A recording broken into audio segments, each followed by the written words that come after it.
My name is Jessica, and I'm 49 years old. I've been married to my husband, Ethan, for 20 years. Since our son left for college in another state last year, I've had more free time. I decided to take a part-time job to help support our son's expenses. Before that, I was a stay-at-home mom, so getting back into the workforce was a big adjustment at first. But lately, I've been feeling more fulfilled, my opinions are valued at work, and I feel like I'm contributing again. Hey, Ethan, I said happily one evening, I just found out I'm getting a small raise. It feels nice to be recognized for my hard work. Ethan, who was watching TV, barely looked at me. Then, out of nowhere, he said something that made no sense. So, you're saying you can live on your own now? I looked at him, confused. What? Ethan turned toward me with a smirk, which immediately gave me a bad feeling. It's perfect timing. I've been meaning to tell you, I've got a new girlfriend. I don't need you anymore. I was stunned. He said it so casually, as if he'd just told me to pick up groceries, get the divorce papers and our marriage certificate from City Hall tomorrow, he added, still acting like it was no big deal. As his words sank in, I could feel myself shaking. Seeing my reaction, Ethan sneered, I'm still a man. Unlike you, you gave up on being a woman a long time ago. We haven't been close in ages, there's no point in staying married. I was angry and shocked by his rudeness. Yes, we hadn't been intimate in a long time, but it wasn't because I gave up on being a woman. Honestly, I just didn't feel attracted to a middle-aged man in his 50s with a bit of extra weight. Feeling a mix of anger and amusement, I started laughing. Oh, really? I said. You're the one who kept making excuses. You were too tired, too busy, or just didn't want to bother, and now suddenly you want to live as a man? That's hilarious. Ethan's smirk vanished, and he looked annoyed. What's so funny? Don't mess with me, old lady. Ethan started insulting me, using harsh, rude words. Then, leaning back with his arms crossed, he said, Ashley is so different. She's head over heels for me, always calling me the best boyfriend ever. And look at you, getting excited over a tiny raise. Pathetic. He kept boasting about Ashley, the woman he's been seeing behind my back, and made me feel small in comparison. Her name rang in my head. Ashley, Ashley, Ashley. Ethan proudly shared more about her. She's over a decade younger, in her mid-20s, works in nightlife, and is even pregnant with his child. I felt disgusted. How could he think it's fine to have a child with someone barely older than our son? Life should be about love, he said, sneering, not with someone cold and dull like you, but with someone like Ashley, who's young, with fresh, beautiful skin. That's what makes spending money worthwhile. I realized that to him, love was something he could buy. So you're leaving me for a young girl who's after your money and doesn't mind having an affair with a married man, I replied, making him angry. It's not about money, he shouted, it's real love. Anyway, I need to marry Ashley as soon as possible to keep her happy, he added, so pack your things and get out. I was stunned, almost speechless. He only cared about himself and what he wanted. As I thought about it, though, the situation began to feel a little ridiculous. He hadn't used the word love with me in ages, and I could already guess how this would turn out. Eventually, he'd treat Ashley the same way he was treating me now, once the excitement wore off.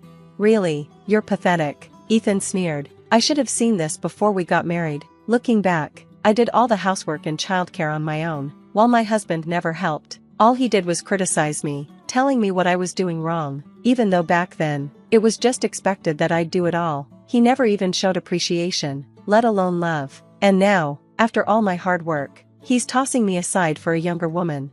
I couldn't believe he was thinking clearly, but he acted like my words were just jealousy. Well then, there's nothing more to say. We'll fill out the divorce papers on my next day off. Make sure you have everything ready. With that, he shut himself in his room. For the next few days, I couldn't sleep, and I cried in frustration. Outwardly, though, I pretended not to be bothered. Then, on his next day off, he actually brought the other woman to our house. Hello, Ethan's old wife. I'm here to help with the paperwork, she said, walking in confidently and sitting on the sofa. She introduced herself as Ashley. She had smooth skin and clearly knew she was attractive. Her heavy makeup and revealing clothes, like a dangerously low-cut top and a very short skirt, stood out, especially since I didn't even know where to look. But something in her behavior told me she didn't really love Ethan. I could tell she had a different goal in mind. I faced her calmly, already prepared for the divorce, but sensing something off about her attitude. Ashley, Did you start seeing Ethan knowing he's married? Calling me his old wife means you know where we each stand, right? She laughed confidently. I'm not stupid. Don't underestimate me. Old lady, you're the one getting dumped. I'm going to be Ethan's wife now. Simple as that. I smiled. Glad you said that so clearly. I recorded it, too. I held up the recorder, showing her I'd been recording our conversation. Her face changed, and she turned to Ethan, upset. Ethan, you said she wouldn't give us trouble. This isn't what we agreed on. Ethan tried to calm her down. Relax, Ashley, I've got it all planned. Don't worry. Their conversation was sickening to listen to. I couldn't hide my disgust. Then Ethan pulled out the divorce papers. Sign these, they include the conditions for alimony and splitting my pension. $30,000 to this old lady? That'll cut into my share, Ashley muttered without hesitation, clearly annoyed. It was obvious to me now, she was only after my husband's inheritance, which he was about to receive from his father. Well, Ashley, part of that money goes toward child support, my husband tried to explain, smiling at her like he thought her blunt attitude was cute. So it's like severance pay? Expensive, huh? She huffed. I could feel my anger boiling, but I kept calm and said, if you're willing to put these conditions in a notarized document, I'll accept them. Also, I'd like the payment in a lump sum. My husband, aware he was being recorded, quickly agreed. Are you happy now? I asked him, but Ashley, bored, just snapped. Hurry up with the papers. Old lady, be out by the end of the month, okay? I'm canceling my apartment lease. Once the document is ready, I'll sign the papers and leave, I replied calmly. Ashley grumbled, but finally left. Once the notarized document was finalized, my husband and I divorced. Then, as if she couldn't wait, Ashley showed up at the house to make sure I was leaving. Come on, hurry up and get out. I just submitted the marriage registration, now I'm Ethan's wife, and this lovely house is all mine, she said, grinning. I handed her the house keys, but before leaving, I asked, isn't Ethan about the same age as your parents? You called me old, but he's older than I am. Why did you choose him? Her answer was exactly what I'd expected. Ethan's a division manager at a top company, and this house is a stylish, newly renovated home near the station. I'll replace the furniture to my taste. He may be old and not handsome, but he promised to buy me whatever I want, so I'm set. She smirked as if mocking me. With a sigh, I said, I hope everything works out for you, and walked out of the home I'd lived in for so long.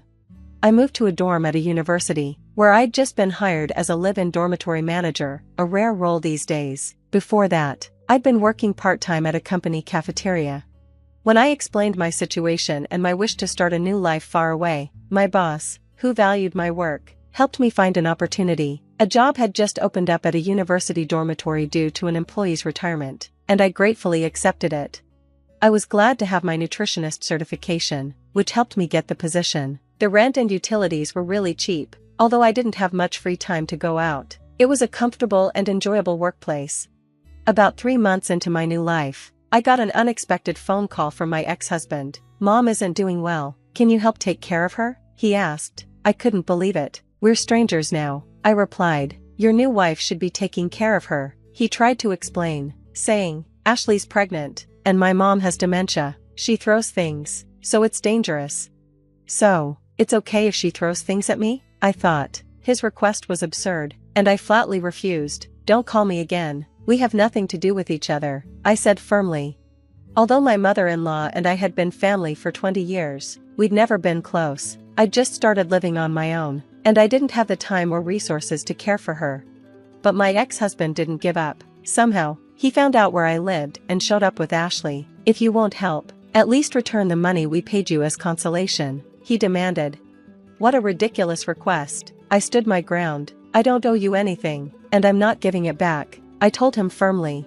As I pushed him away, Ashley glared at me fiercely. You knew there was no inheritance and tricked us. We're drowning in debt, she screamed, throwing papers at me that scattered everywhere. I didn't trick anyone. You just assumed Ethan had money, I replied calmly, shrugging. When I handled my late father-in-law's estate, I found out he was deep in debt. Normally, we could have just refused the inheritance, but Ethan made a mistake. He canceled his father's phone plan and sold off some valuables before officially processing the inheritance. There's a law that says you can't refuse an inheritance if you've already used or sold any of the property. So now, the debt was all his, and Ashley's. Ethan just left all the inheritance paperwork to me, not listening to a thing I said. Ashley, you used that money to stay with him, right? I added. Ethan looked shocked. You should have told me. This is important, he argued. I shot back. I did try to tell you. You ignored me. Now you both need to take responsibility. Ashley looked pale and panicked. I didn't know about any of this, she protested. I never heard any of it. Really? I replied. If you hadn't cheated, you wouldn't have needed money for a mistress, and you could have just refused the inheritance. This situation is all because of your choices.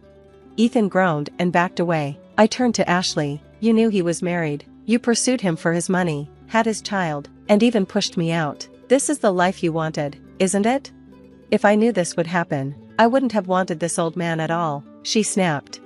I continued. Do you remember the notarized documents from our divorce? I got alimony, part of his pension, and child support, but I can also claim alimony directly from you. Ashley.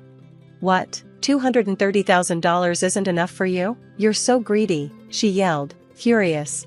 I shook my head. I would have let it go if you'd just left me alone. But you came to me, demanding I take care of his mother and return the alimony. I'm done putting up with this nonsense. I told Ashley I had a recording of our divorce negotiations and was serious about claiming alimony. She panicked and ran off without looking back. As I watched her leave, I turned to Ethan, who was still standing there, looking stunned. How can she run like that in her last trimester? I asked. Is she even really pregnant? And where's all that love now? At my questions, Ethan gasped, realizing his mistake. I was wrong. Please come back, Jessica, he begged, looking older and defeated, but I refused. No way, please leave. My ex-husband broke down, but he didn't deserve any sympathy after all he'd done. Later, just as I suspected, Ashley vanished, leaving only a divorce notice behind. It turned out her pregnancy was a lie, too. My ex-husband was left to face his debts and take care of his mother alone, and over time, he became worn down by the stress. As for me, I discovered a new purpose as a dorm mother for kids around my son's age. People even started saying I looked younger lately. From now on, I'm committed to living honestly, without arrogance or schemes. To everyone, I'd say, be careful when considering a divorce. After receiving shocking news from Mom that my sister Margaret, who had eloped and gone missing long ago, had returned, my son Walter and I went home, only to find, as expected, a pair of women's shoes. Moreover, my sister, Margaret, who appeared, was shockingly in her underwear. She burst into laughter and proudly boasted to me. Snagged myself a luxurious high-rise condo and a rich husband. Let the poor slog away at part-time jobs for life. But then a voice came from behind. Too bad. Sleeping pills don't work on me anymore. My husband, Mitchell, said this nonchalantly as he appeared. So you thought you could create a fait accompli with me? He started laughing. And to what end, I wonder? You know all the houses belongs to Sabrina, right? Yes, the high-rise condo we currently live in is mine. It was something I acquired through inheritance from my previous husband. My name is Sabrina Newman. I'm a 34-year-old working for an organization involved in the preservation of American classical culture. Mitchell is a former junior of mine in graduate school, where he too studied American classics, 3 years my junior. He is currently continuing his research to finish his thesis and obtain his PhD, while still enrolled in the doctoral program. Since he has more free time, he helps with taking our son, Walter, to and from school and extracurricular activities, in place of me, who is running around working during the day. But that's not all. Frankly, Mitchell is much better at household chores than I am. He makes simple yet efficient meals. Cleans with minimal effort required to keep things tidy, other than his own study space. And handles laundry and everything related to it more delicately and carefully than I could. I'll take care of you for life. So can I ask you to take care of the housework? That was essentially how I proposed to him. Honestly, I fell for those aspects of Mitchell. I was just too busy to handle everything. I told him he didn't have to worry about living necessities and could continue his research. Even his parents were surprised. They even asked if I intended to treat their son as a toy boy, which now feels nostalgic. But in the end, after discussing our feelings, how we'd adjust our lives together, our child, and many other things, we got married, and he became a stay-at-home dad. Though it was an unusual pairing, we were getting along happily and having fun. But then, one day, something unexpected happened. It was a certain Tuesday afternoon. That day, with Mitchell's mind preoccupied with his thesis, I decided to unusually pick up Walter myself from work. Just as I was about to leave in the car, the phone suddenly rang. "Hello? Mom, what's up?" It was from Mom. My parents' home is located in a rural area, a 5 to 6 hour drive from the metropolitan area we currently live in. Since getting married, whether we go there for a long vacation has been a question. So, we usually keep in touch frequently through messaging apps. But it's rare for her to call me directly. Both of my parents, considering my busy work life, usually specify a time when they call. "It's terrible, Sabrina." "What happened all of a sudden?" "Margaret has come back." "Margaret has?"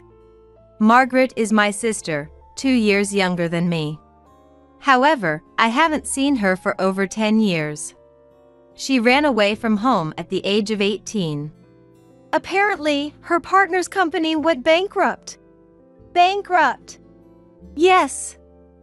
She kept ringing the doorbell, and when she came in, she said they had incurred a huge amount of debt and her partner had fled in the night.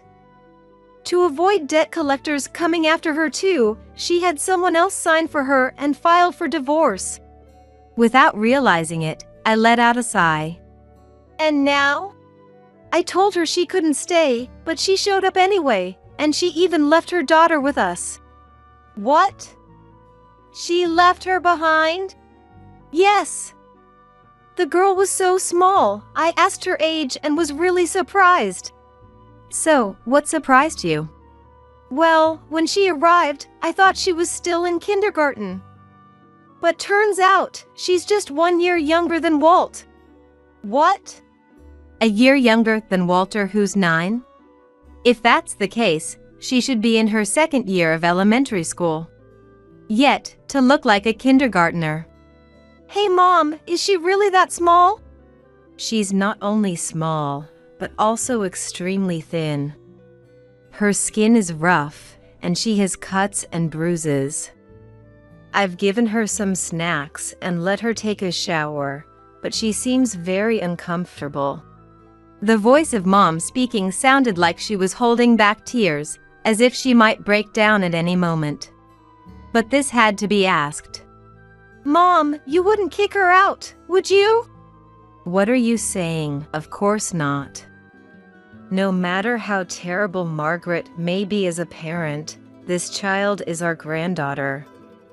Ah, her clothes are all torn. That's a relief. So, Mom, where did Margaret go after leaving the child? That was something I had to ask. She's headed your way, Sabrina. Why to my place?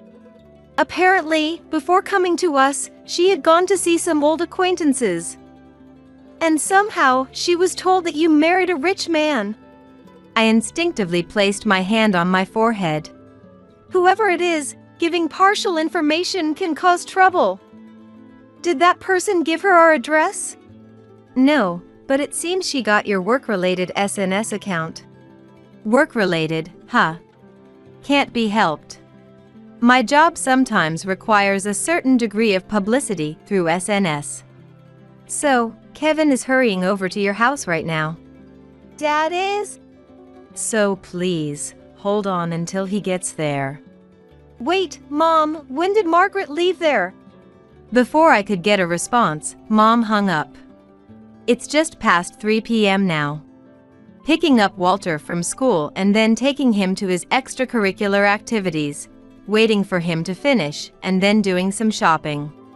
Mitchell has been so absorbed in his work since yesterday that he won't be up for preparing meals tonight or all day tomorrow. So, shopping is definitely necessary. And even if he takes a break from writing, he's likely to sleep through meals. Usually, after staying up for about 3 days, he ends up sleeping for a day and a half. It seems it'll be past 6 p.m. by the time I finish buying ingredients for meals that can be prepared quickly. I was worrying about what will happen next. What? You have a sister? Yes. I see. I decided to explain the situation to Walter in the car after finishing the shopping. Are you surprised? No, well, I figure since it's our family, there must be a lot going on. Walter, being 9 years old and in the 3rd grade of elementary school, is quite perceptive and somewhat mature for his age. Our family being somewhat unconventional, he quickly understands situations when explained. I suppose he takes after his father in that regard. When I was a child, my interactions with my sis were much more simplistic, often involving loud arguments. Walter, in contrast, is calm and thoughtful. Almost worryingly so. Well, yes, there's a lot going on. Like what? Where should I start? There are things that can be shared with a child and things that cannot. You know the house where we used to live, right? Yeah, near Grandpa and Grandma's place. My sister didn't like staying in that town and ran away over 10 years ago with someone she loved. Wow, that's kind of cool. Wait till you hear the rest of the story. Yes, Margaret ran away at the age of 18 with a venture company president who was nearly 40 years old at the time. But it wasn't really about love. Margaret was into sugar dating. Even while she was in high school. Our family never made me or Margaret want for anything. They had saved enough to send us to any school we wished to attend. And gave us more than enough allowance every month. But it seems that was still not enough for Margaret. Margaret had gone to a private university in the city center, but at the end of her first semester, the academic affairs department suddenly contacted us. It turned out Margaret was pregnant. When Dad, furious, demanded to know who the father was, Margaret confessed the name without hesitation. It was the same person she later married and divorced on her own. Angry both at the sugar dating and the man involved, our parents told Margaret to leave. She left without argument and then cut off all communication with us. Once the initial anger subsided, concern crept in. The absence of any news from her felt like a breach of duty, adding to our parents' anger. They became the subject of rumors in the neighborhood and at work. Suffering the embarrassment of having raised a daughter who would do such a thing. Dad, who had been a strong candidate for a promotion, felt it was out of reach for a while. I've heard various painful stories about those times. However, hearing Mom's story earlier, something else caught my attention. The child is said to be 8 years old now. Which means it's not the same child that Margaret was pregnant with over 10 years ago. What happened to that child? That's something I can't help but wonder about. Mom, you look scared. I apologized to Walter in response to his comment. Is something bothering you? Yes. I'm thinking about your cousin. Eventually, we returned to the apartment, laden with bags from our shopping. But the bags were too heavy, so I decided to borrow a cart from the concierge at the entrance. Mrs. Newman, your sister, Miss Edwards, was here earlier. The concierge informed us. Wait, you let her in? We checked and copied her ID for verification. At that, I covered my eyes with my palm again. I'm sorry. It's my fault for not ensuring strict control over who comes and goes. So, I shouldn't have let her in? Well, yes, but it's okay for this time. It's my fault. Also, has Dad arrived yet? Your father? Please wait a moment, the concierge said before checking. It seems he has not arrived yet. I see. Well, when my dad does arrive, please let him in immediately. Understood. I showed a picture of Dad to the concierge, emphasizing that he should definitely be let in. Then, loading our bags onto the cart, we took the elevator up to the top floor. We're home. As expected, when I opened the door, there were women's shoes. Oh, you're back early. What came out was Margaret, flashier than in my memories, but also appropriately aged. But that wasn't the issue. What's with that outfit? Margaret had appeared in just her underwear. Walter, who had been pushing the cart beside me, was wide-eyed and speechless. What do you mean? Then she laughed and boasted to me as if she had one. Snagged myself a luxurious, high-rise condo and a rich husband. Let the poor slog away at part-time jobs for life. Walter and I were stunned. But then a voice came from behind her. Too bad. Sleeping pills don't work on me anymore. Margaret's backdrop changed as Mitchell appeared, wearing a shirt over his bare skin. His disheveled hair and the way he came rubbing his head, juxtaposed with Margaret's state, could mistakenly suggest a scenario had occurred between them. However, such a thought didn't cross my mind at all. That's impossible for him. I had that confidence. Ah, great. Her messing around with stuff like that broke my concentration. Seriously. Wait, what do you mean it didn't work? You knew about the sleeping pills. I did think it was strange I was feeling so sleepy out of nowhere, but that doesn't mean I can just fall asleep because of it. That's odd, isn't it? Ignoring Margaret, Mitchell turned to Walter. Walter, you went shopping for us? Thank you. Yeah, Dad, help me put things away. Saying so, Walter pushed the cart inside. Okay, Mitchell said, pushing the cart with Walter to the kitchen. As they moved, he muttered, both annoyed and deliberately. I heard from Sabrina that she had a sister, so I thought there might be something up. But to be drugged upon first meeting? Well, my sleep schedule is all over the place anyway, and I'm so preoccupied with what I'm working on that I don't sleep unless I decide to. So, I can tell the difference between natural sleepiness and the one caused by pills. Margaret's expression turned even more sour, hearing Mitchell's words. I figured you were up to something, so I just played along and pretended to be asleep. But really, what are you doing? Mitchell spoke in a calm, matter-of-fact manner. Facing him, Margaret, who had appeared confident at first, was shocked, not understanding what had happened. What's with this guy? It was a bad match for her, to say the least. I'm the one who wants to ask what's going on. What's with that outfit? And you stripped his clothes off, trying to create some fait accompli? I sighed deeply. Why has she always been so foolish? Still, it's not hard to imagine what happened here. Margaret found out I was living in a high-rise condo in the capital region and came all the way here. She then went around the neighborhood, claiming to be the sister of someone living on the top floor of a high-rise condo, gathering information. She figured out that Mitchell, while being a stay-at-home dad, was doing research related to my current job.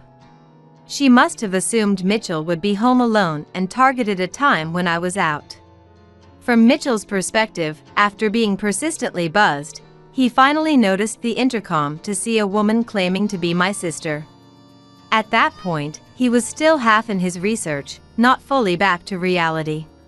From Margaret's perspective, a seemingly unkempt man in almost indoor clothing answered the door. She probably thought, "Wow, he's young. Did Sabrina manage to snag a younger, intellectual guy who owns a high-rise condo?" Then, she proceeded to drug him with sleeping pills she inexplicably had, strip him down, and push him into the bed, intending to present that scene to me.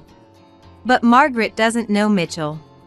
He's the type to lose track of time and meals when engrossed in research or writing papers. That such a scheme would be futile against someone like him is something I know all too well.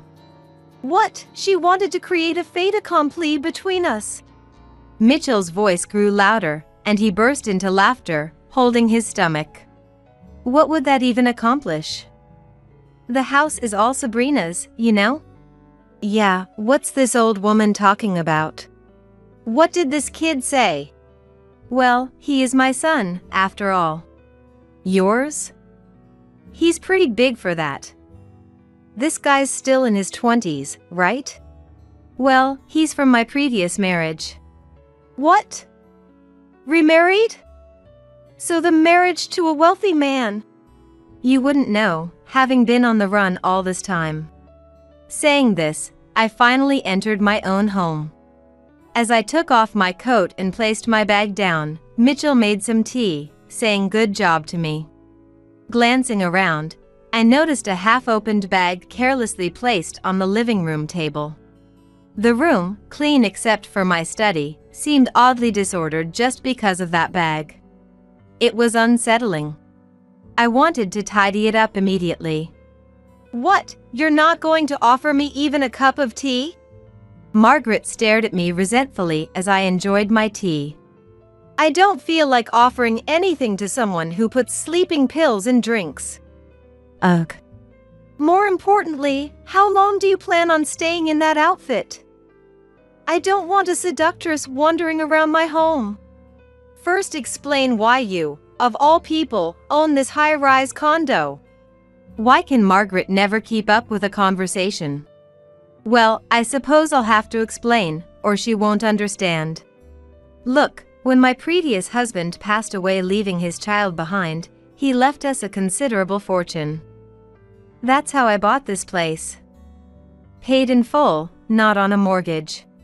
Paid in full, by you? But this place costs millions of dollars.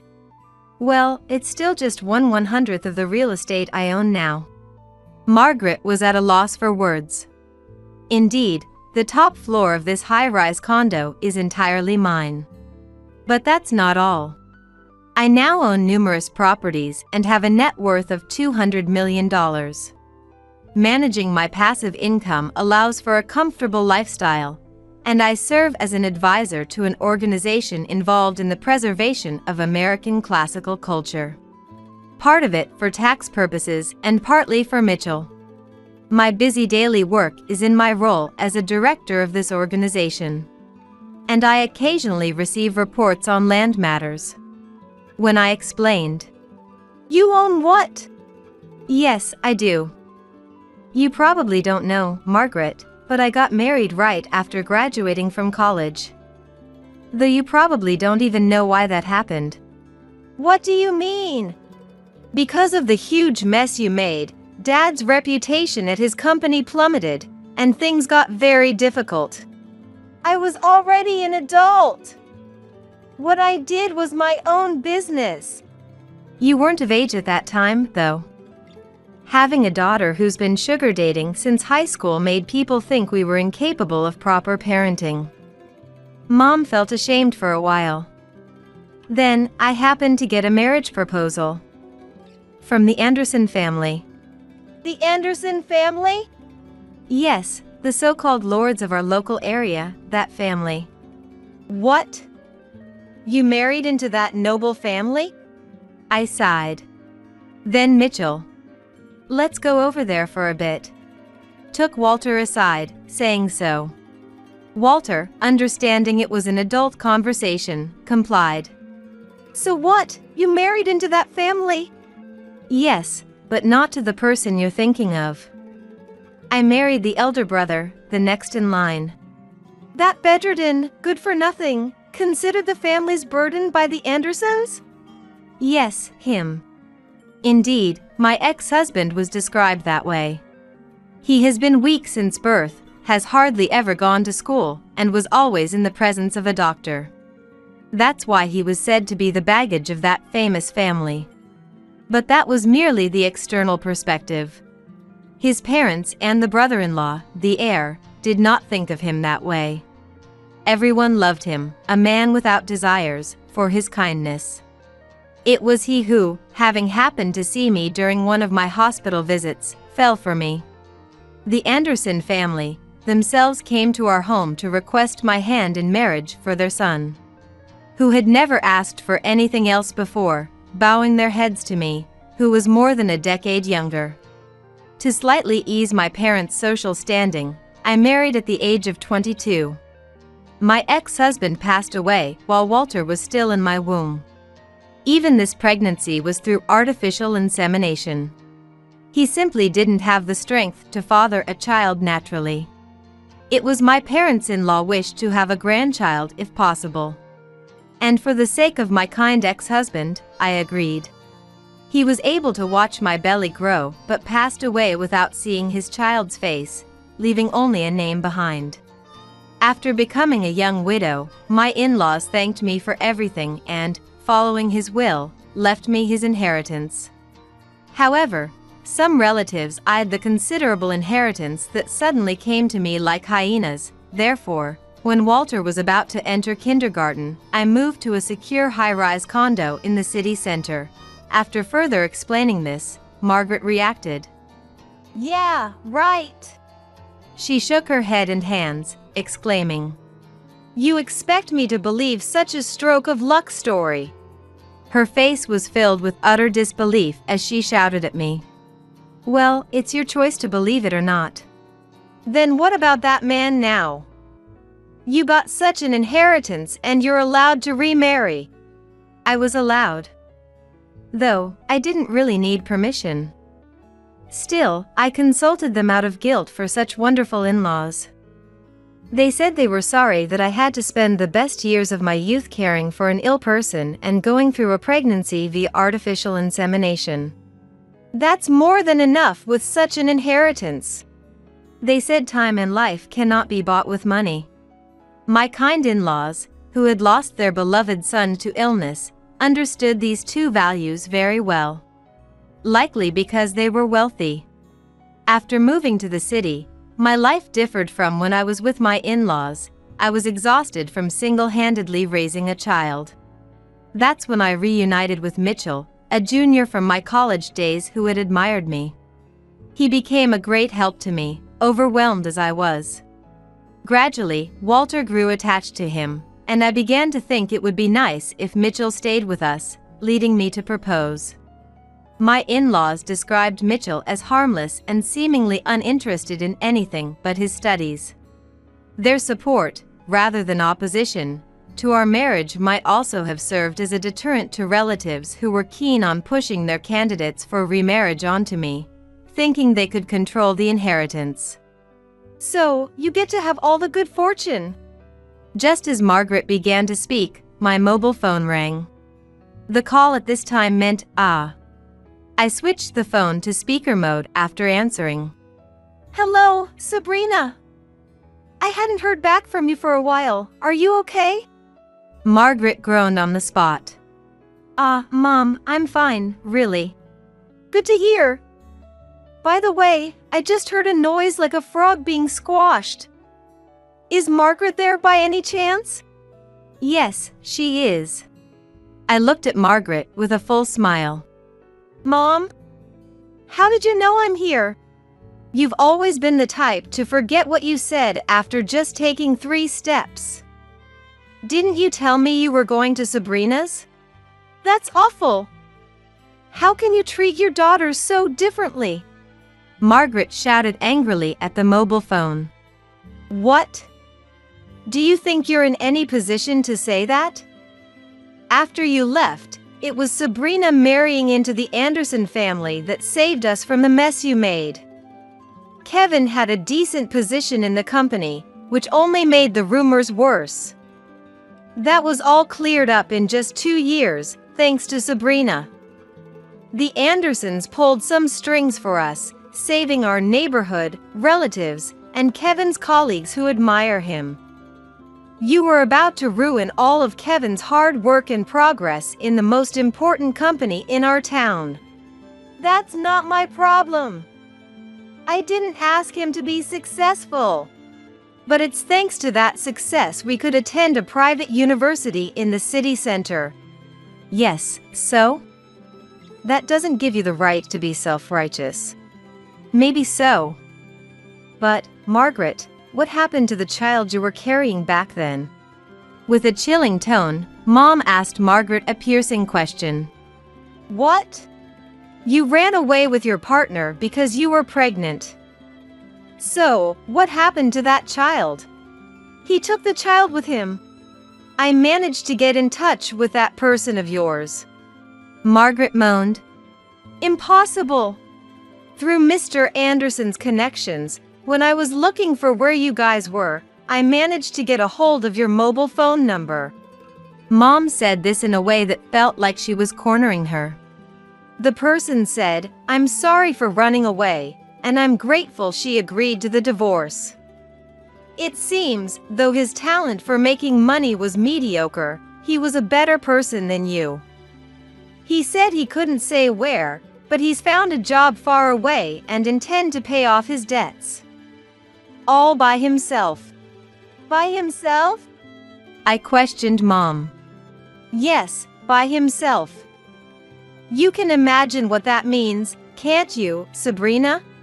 Mom had mentioned that the child Margaret brought was in a terrible state. I quickly turned to Margaret. Your own child? Stop it! Why are you looking at me like that? Mom mentioned it. The girl you left with her was very thin. That's because things have been tough recently. Tough, yet carrying that kind of bag? I pointed to the bag carelessly left on the living room table. Clearly a brand name, isn't it? I bought it 2 or 3 years ago. And the girl, just a year younger than Walter, looked like a kindergartner, didn't she, Mom? Yes, that's right. Mom's voice grew even lower. She said her name was Alice. Did you even send her to kindergarten or school? She seems a bit delayed in speech. Of course. Grandma, is Mom over there? A frail voice came from the other side. Yes, Alice. Do you want to talk to Mom? No. I definitely don't want to go back. I don't want to return to Mom. Alice, Margaret's daughter, started crying on the other side. I don't want to end up like Ashley. I see. A horrifying truth seemed to lurk beneath these words. We've been chatting on and off. There seems to have been a sister named Ashley. It's from the past. In other words, I don't know anything about that. As Margaret hastily tried to grab her bag and clothes. Not so fast. He grabbed her hand while Walter secured the bag and clothes. Then, turning to another mobile phone. Hello, Grandpa, now's the time. As if on cue, the front door opened. Police! We received a report of a woman here on charges of illegal entry, assault, and child abuse. Sabrina. You did well to stall for time. Dad! Several police officers then secured Margaret on the spot. Are you all right, Mrs. Newman? Yes, I'm fine. The concierge was also standing at the entrance, having unlocked the door. Long time no see, Margaret. Dad! A police officer took Margaret's clothes and bag from Walter. Since there wasn't time to dress her, a blanket they had presumably brought was draped over Margaret. Pointing to the bag. We haven't checked, but I believe it contains sleeping pills. I'll be accompanying you for a blood test. My body doesn't react much to them, but I believe it's still in my system. We appreciate your cooperation. Then, over the phone, Mom asked me to switch to camera mode, revealing herself holding a small girl in her arms. Officers, it seems Margaret has harmed her first child as well, leading to the loss of a small life, our first grandchild. Alice is wearing Walter's clothes when he was much younger. Walter had been quite big for his age when he was about to enter kindergarten. But these clothes seemed to fit Alice, albeit slightly snug. Her thin, bony wrists were visible at the cuffs. "Ah, those are my clothes." "Hi, are you Alice?" Walter gently spoke to his cousin through the screen, displaying the kindness inherited from his biological father. "Yes, who's this?" "I'm Walter. Your cousin. I'm 1 year older, so I'm like a brother." Brother. Mentioning brother seemed to remind her of Ashley, her sister who was no longer with them, and Alice started to whimper. "Come and play sometime." The girl on the screen nodded slightly. "All right, Sabrina, we'll take her away now, sorry for the intrusion." "Walter, let's play shogi later." "Okay, I'll be waiting." Right after our exchange. "What is this?" "Your own little family drama." "Well, I have lost everything." Hearing this, I quickly approached Margaret and slapped her sharply across the face. "Hey! You violent woman! Police officer! Arrest her for obstructing justice!" As the officers restrained the struggling Margaret, one of them gave me a wry smile and gently chided. "Let's not do that, please." "Sorry. But I had to say this to Margaret." "What do you want? Everything you lost is because of your own actions. It's nobody's fault but yours. Nothing will ever return to you, and I'll make sure of it. Alice will be part of our family. You will never involve yourself with us again. Let's go, everyone." He urged Dad to move. "Right, see you later, Sabrina." "I'll be waiting, Dad." "Take care, Mitchell." After seeing them off, I sat down wearily. "Are you okay, Mom?" "I'm just so tired." "It was a good thing we did the shopping today, huh?" Indeed. What a day it had been. It had only been about 6 hours since Mom's call. According to Dad and Mitchell, who returned, Margaret would be detained by the police for a while. "I won't allow bail." "Absolutely not." During a late dinner, Dad spoke with a strained voice. "Since the divorce is finalized, and there's no one from her side to take her in, let's get Margaret tried in court soon." Eventually, Margaret did receive a prison sentence. After causing her family back home so much pain, leading to the death of one child, and being abandoned by the other, Margaret faced a long and solitary road ahead in life. Sometime later, my parents brought Alice to our home. "Hey, you've become quite cute." Alice blushed deeply at Walter's comment. "Where on earth did you learn to talk like that, huh?" "Dad, stop, it tickles." "Stop it." Walter laughed and played with Mitchell. Alice, watching this new father and son who were not related by blood, looked on in amazement, then turned to gaze at me and Walter. "Is it really okay to live here, Sabrina?" Alice slurred the word "live here." Adopting her was something I had resolved to do from that moment, believing it was the best course of action. Initially, I thought maybe she could be raised by my parents. However, they felt that back home, she might be burdened by the stigma of being Margaret's child. My parents planned to move closer to me after retirement. Until then, we agreed to travel together on long vacations, settling our plans. Alice seemed to be a bit behind in her studies, making it difficult for her to attend the same school as Walter. Still, we could offer her a much more comfortable life than before. With the source of our troubles gone, all we needed to do was to take our time and work towards happiness. We had plenty of time ahead of us. Where are you? Come back home now. The house is a mess. Excuse me? Who's this? I don't recognize your voice, and I don't know what you're talking about. I'm Sylvia. I've been a housewife for 3 years since marrying Zach. I like cooking, and I even have a chef's license. I occasionally hold cooking classes using this license, and the classes have become quite popular. Zach is friendly to those around him, but his attitude at home is cold. Zach and I met through a mutual friend and got married after dating for 2 years.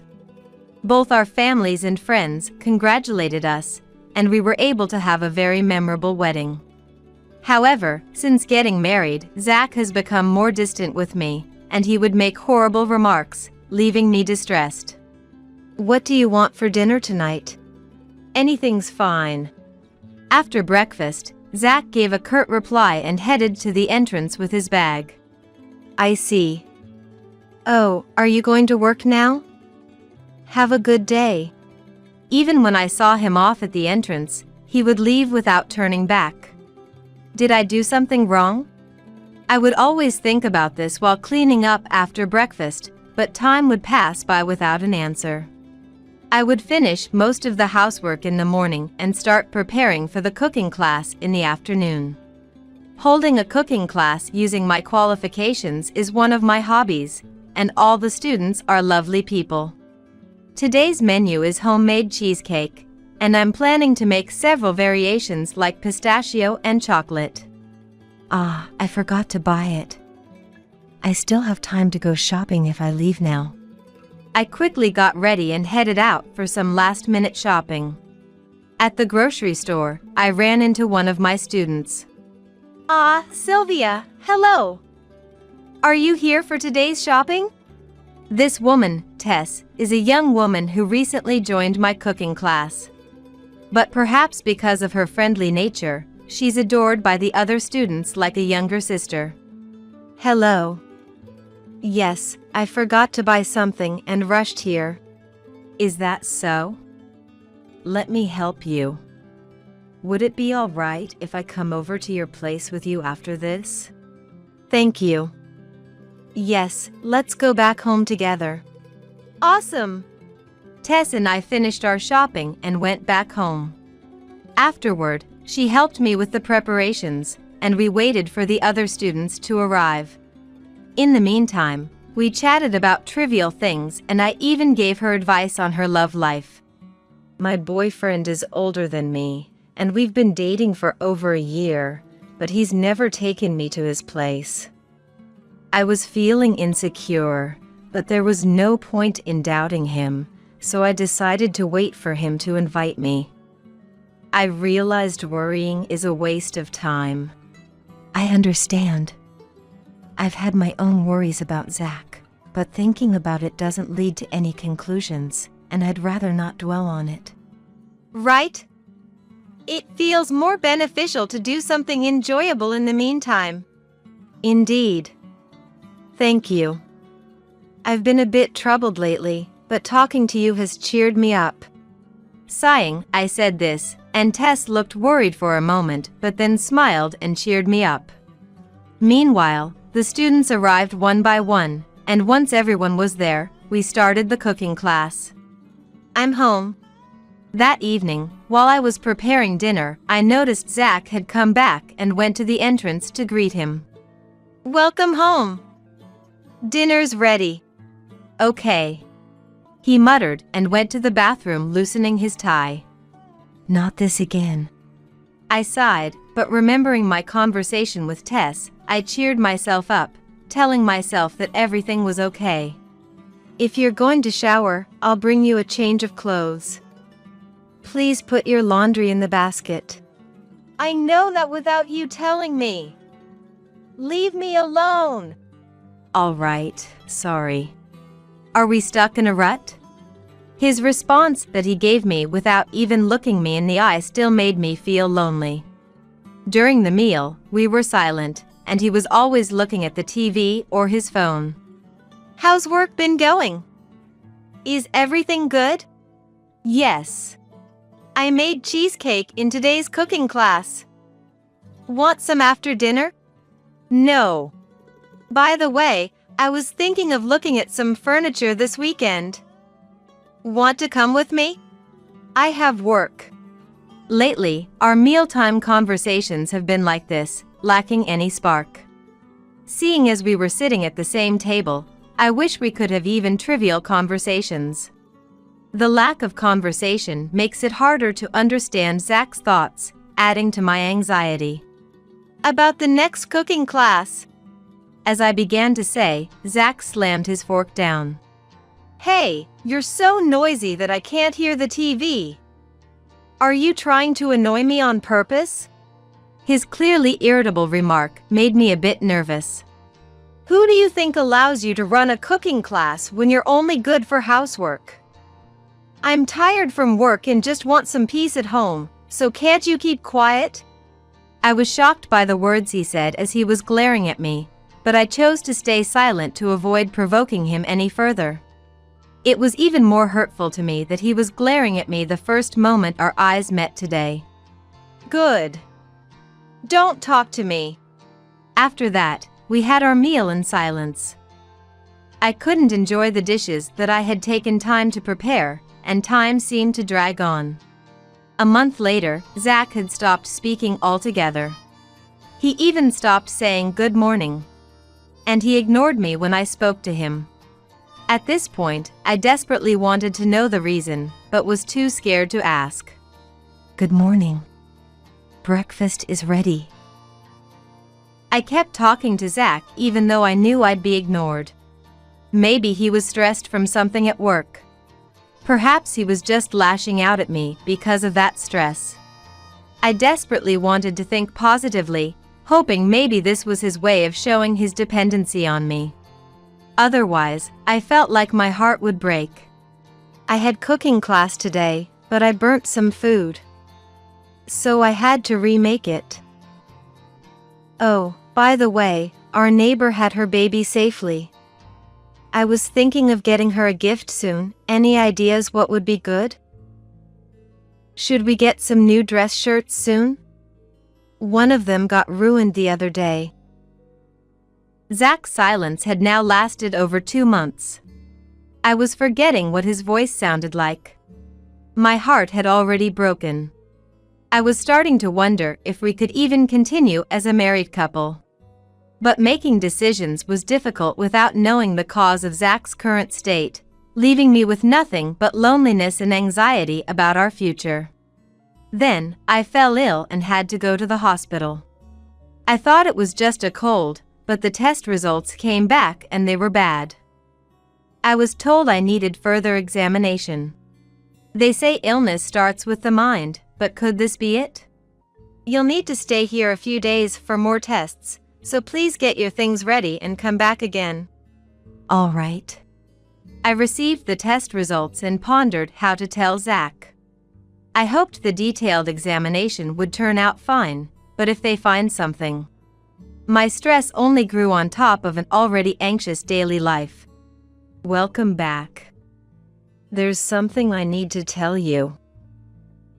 I greeted Zach when he came home from work as usual and tried to start a conversation with him, but he still ignored me.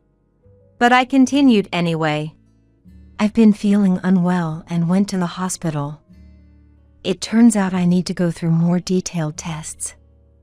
I'll have to be hospitalized for a few days. So, you'll need to manage meals and laundry on your own.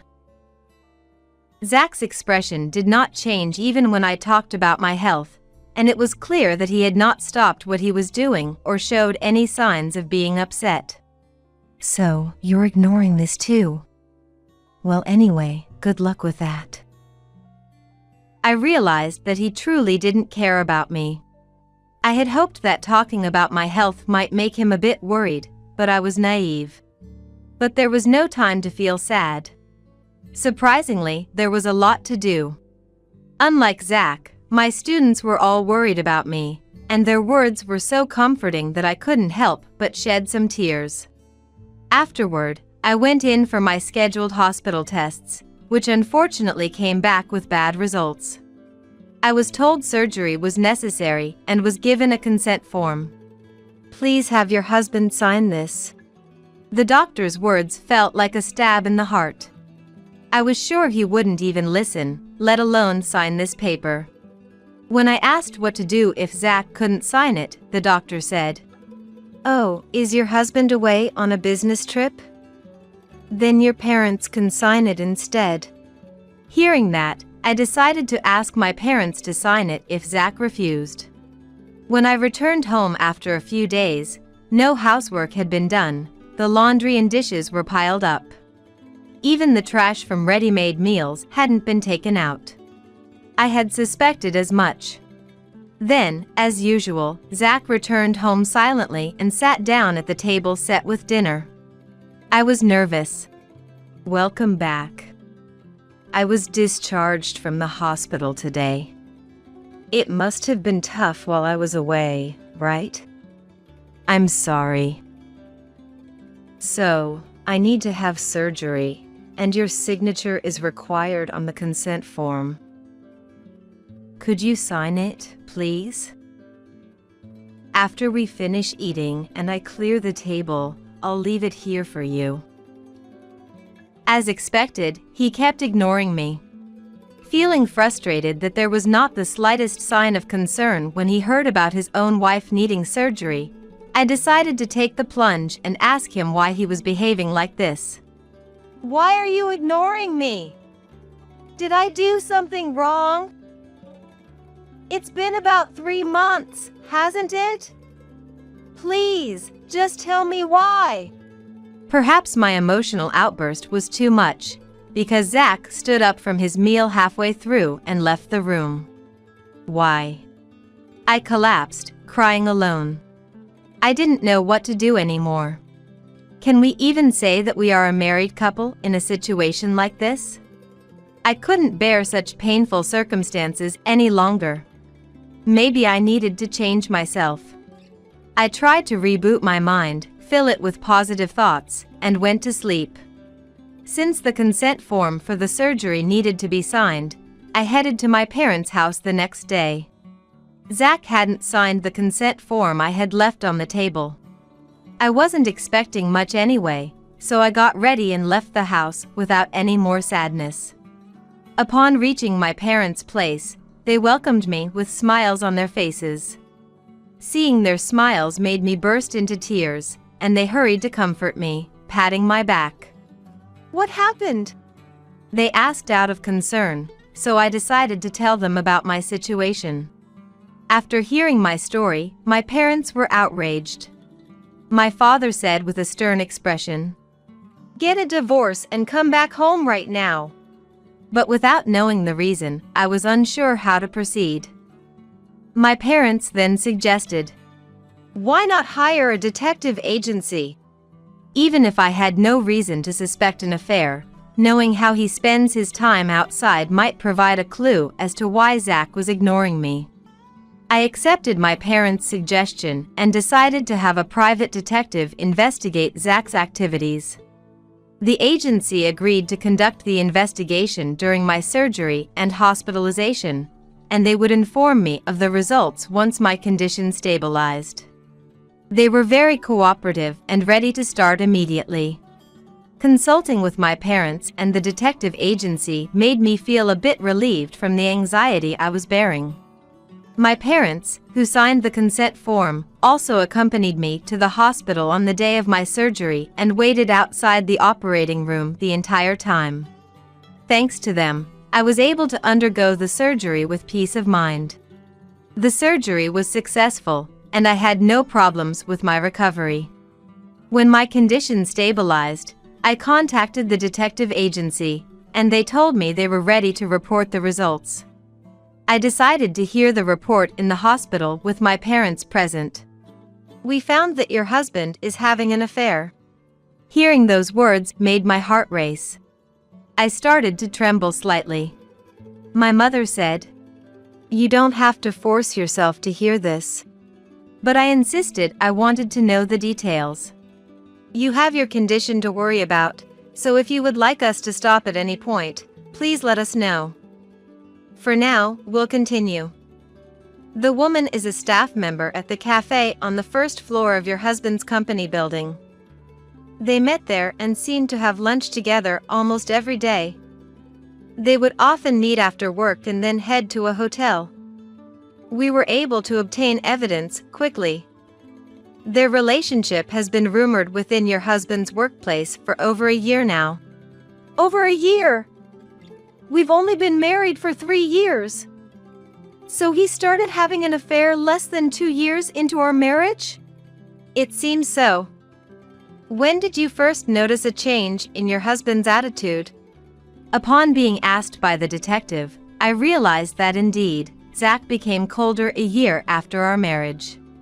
I never thought it could be an affair, but now, looking back, the timing makes sense. Everything was normal until a year into our marriage, but then he started acting cold towards me. So he had been seeing someone since then. I feel so foolish for not realizing it. I tried to laugh it off, not wanting to worry my parents further, but I couldn't hold back my tears. My parents who were beside me looked very sad. We understand how you feel. With this much evidence, you can file for divorce and claim alimony. It's not my place to say, but you don't need to put up with this anymore. Ultimately, it's up to you. Hearing the detective's words, I looked at the photos again. I saw Zach smiling in them. It was a smile I hadn't seen at home for so long, one I used to adore. But it was directed at another woman, not me, yet, upon closer inspection, I recognized the face. Wait. Tess? I hadn't noticed her when I first saw the photo because I was focused on Zach, but the woman with him was indeed Tess.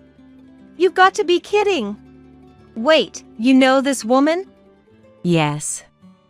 She's a student in my cooking class. I had no idea Tess was Zach's mistress. So, you knew her. It breaks my heart to deliver such cruel news. But, it seems this woman didn't know your husband was married. She didn't know she was the mistress. Hearing this, I remembered Tess's confidences to me. Come to think of it, Tess had confided in me that her boyfriend never took her to his place. Well, that makes sense. He couldn't take her home because he's married. We did some digging on her, and she has a good reputation. We didn't realize she was acquainted with you, as your cooking class was closed during our investigation. What are you going to do? I found it hard to believe Tess would engage in an affair and felt the need to talk to her. If she was aware of this and was having this relationship regardless, I wanted to hold her accountable. Whether Tess knew or not, I had already decided what to do about Zach. I'm going to divorce Zach. I want to do it right now. And I want to talk to Tess. I'll decide how to deal with her after our conversation. My parents agreed with my decision, urging me to come back home right away. The detective also offered a supportive smile, saying they would help however they could. I felt I had allies. This solidified my resolve. After being discharged, I waited until Zach was at work to pack my things. The house was in a terrible mess after my long absence. But that no longer mattered to me. I packed the essentials, left the filled-out divorce papers on the table, and left the house. I got into my parents' car, which was waiting outside, and went back to their home. 2 weeks later, Zach called. Seeing his name on my phone, my heart raced, and my hands shook, but my decision to divorce was unwavering, so I answered. Hello? Where are you? Come back home now. The house is a mess. Zach's voice, which I hadn't heard in a while, was rough. Excuse me? Who's this? I don't recognize your voice, and I don't know what you're talking about. Zach seemed even more infuriated by my response. Don't mess with me. Leaving divorce papers like that. I'm busy right now, so please don't bother me. Are you making a fool of me? Come back and clean up this place. I don't know who this is, so I'll be hanging up now. I immediately ended the call. I used to want to talk with him and hear his voice, but now even the sound of his voice was repulsive. After hanging up on Zach, I exhaled deeply, relieved. At that moment, my mom knocked on the door and, with a smile, suggested we have some tea. While having tea with my parents, the landline rang, and it was Zach again. Oh, Zach, it's been a while. What's the matter? That's what mothers are for. She was calm as ever. My father was beside her looking furious. Vanessa, it's been a while. Is Sylvia there by any chance? Yes, she's here. I thought so. Actually, Sylvia left divorce papers and left. I'd like to talk with her, but it's not working out. Could you ask her to come back home?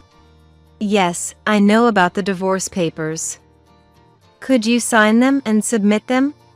What? What are you talking about?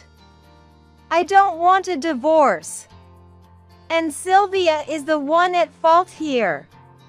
She left without getting any housework done. Don't you think she's a failure as a housewife? Not at all. But if you think so, that's a good enough reason to sign the divorce papers, isn't it? Well, if she would just come back and take care of the house, I'd give her another chance. You're rotten to the core. Excuse me? Vanessa? From what you're saying, it sounds like you just need someone to do the household chores, right? Then why don't you hire a housekeeper? What were you thinking? Not signing the consent form for surgery, not being there for the procedure, and not visiting her at all during her stay. A husband who doesn't support his wife during hard times is not even a husband, he's a disgusting human being. It's because I was busy with work. No, it's because you found it bothersome, right? And now, because there's no one to do the chores, your house has turned into a garbage dump, and that's why you're looking for Sylvia? Sylvia isn't a maid. Enough is enough. Hey, you! How dare you call us? Anton. Letting my daughter marry you was the biggest mistake of my life. What do you think my daughter is? Just submit the divorce papers already. And never come near my daughter again. Got it? My father seemed unable to contain his anger any longer, and my mother had to forcibly take the phone away from him as he yelled. Then he slammed down the receiver with such force that it looked like it might break.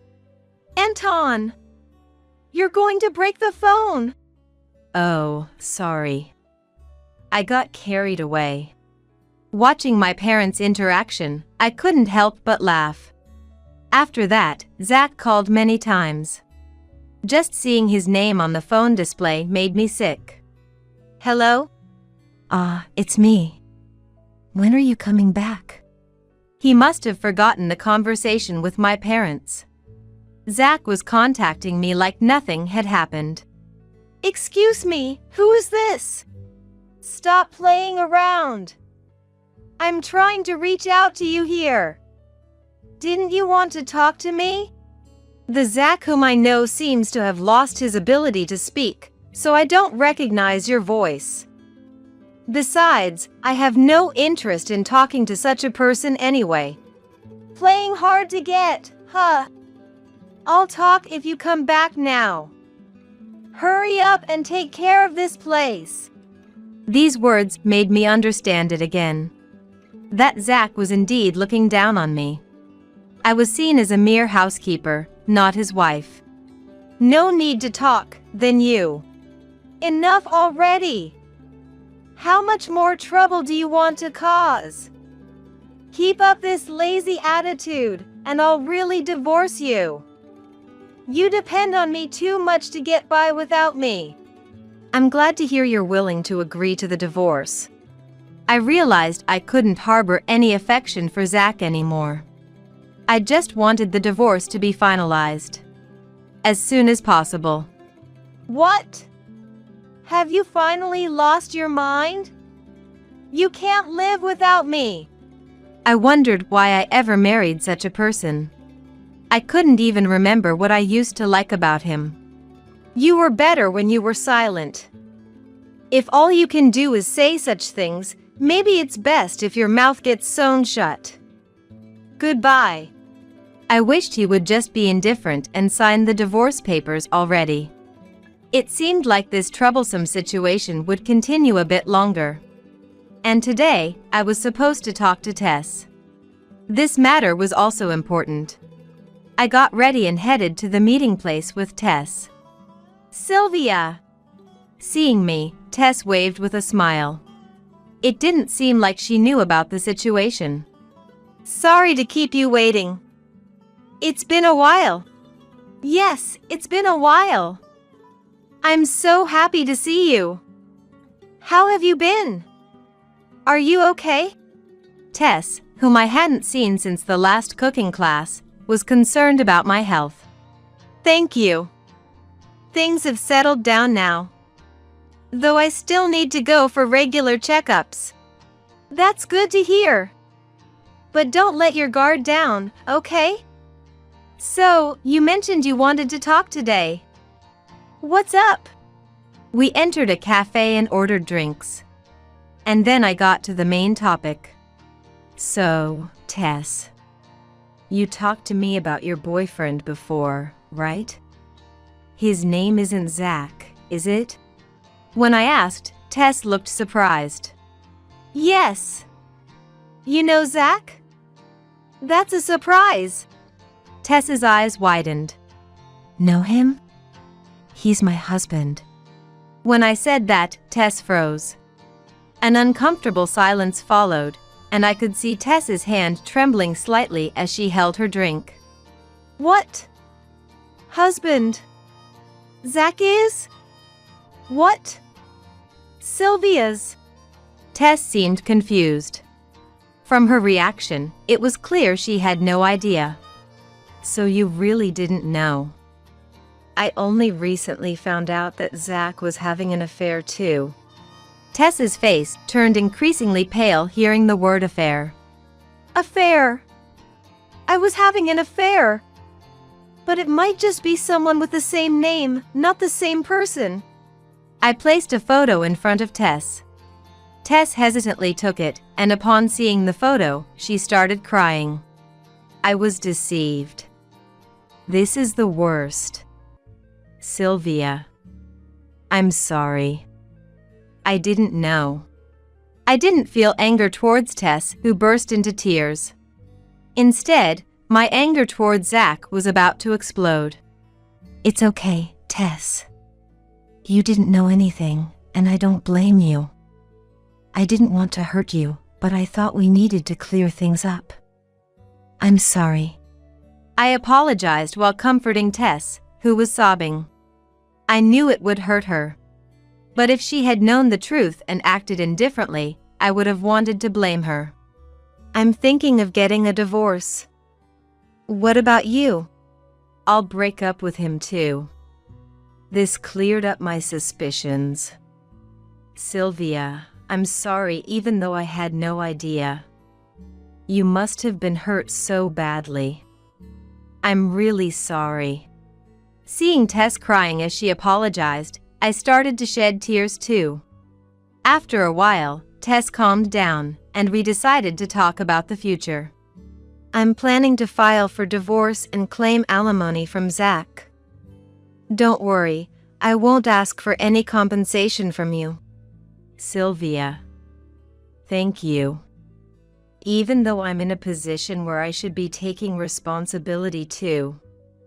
I'll break up with Zach too. Actually, I'm furious right now. Sylvia, I know it's weird for me to say this, but I'll provide plenty of evidence of the affair. Let's teach him a lesson. Seeing Tess's willingness to help me, despite being hurt herself, made me a bit envious of her. I put down my drink and reached out my hand to Tess. Thank you. Let's do this. Yes. Tess grasped my hand, and we exchanged a firm handshake. The next day, I decided to visit a lawyer's office just in case. If Zach didn't agree to the divorce, it might go to mediation. I wanted to be prepared for that possibility. After consulting with the lawyer with the evidence provided by the detective agency and Tess, the lawyer suggested that the evidence was sufficient and recommended sending a demand letter to proceed with the divorce. I agreed to proceed in that direction. 3 days later, Zach called as usual. I had been ignoring his calls, but this time it felt like the right moment to answer. Hello? Finally, you answered my call. You've been ignoring me this whole time. I told you I don't want a divorce, so you have no choice but to come back. The house is a mess. We're getting complaints from the neighbors. It's all your fault. Come back now. It seemed like he hadn't received the demand letter yet.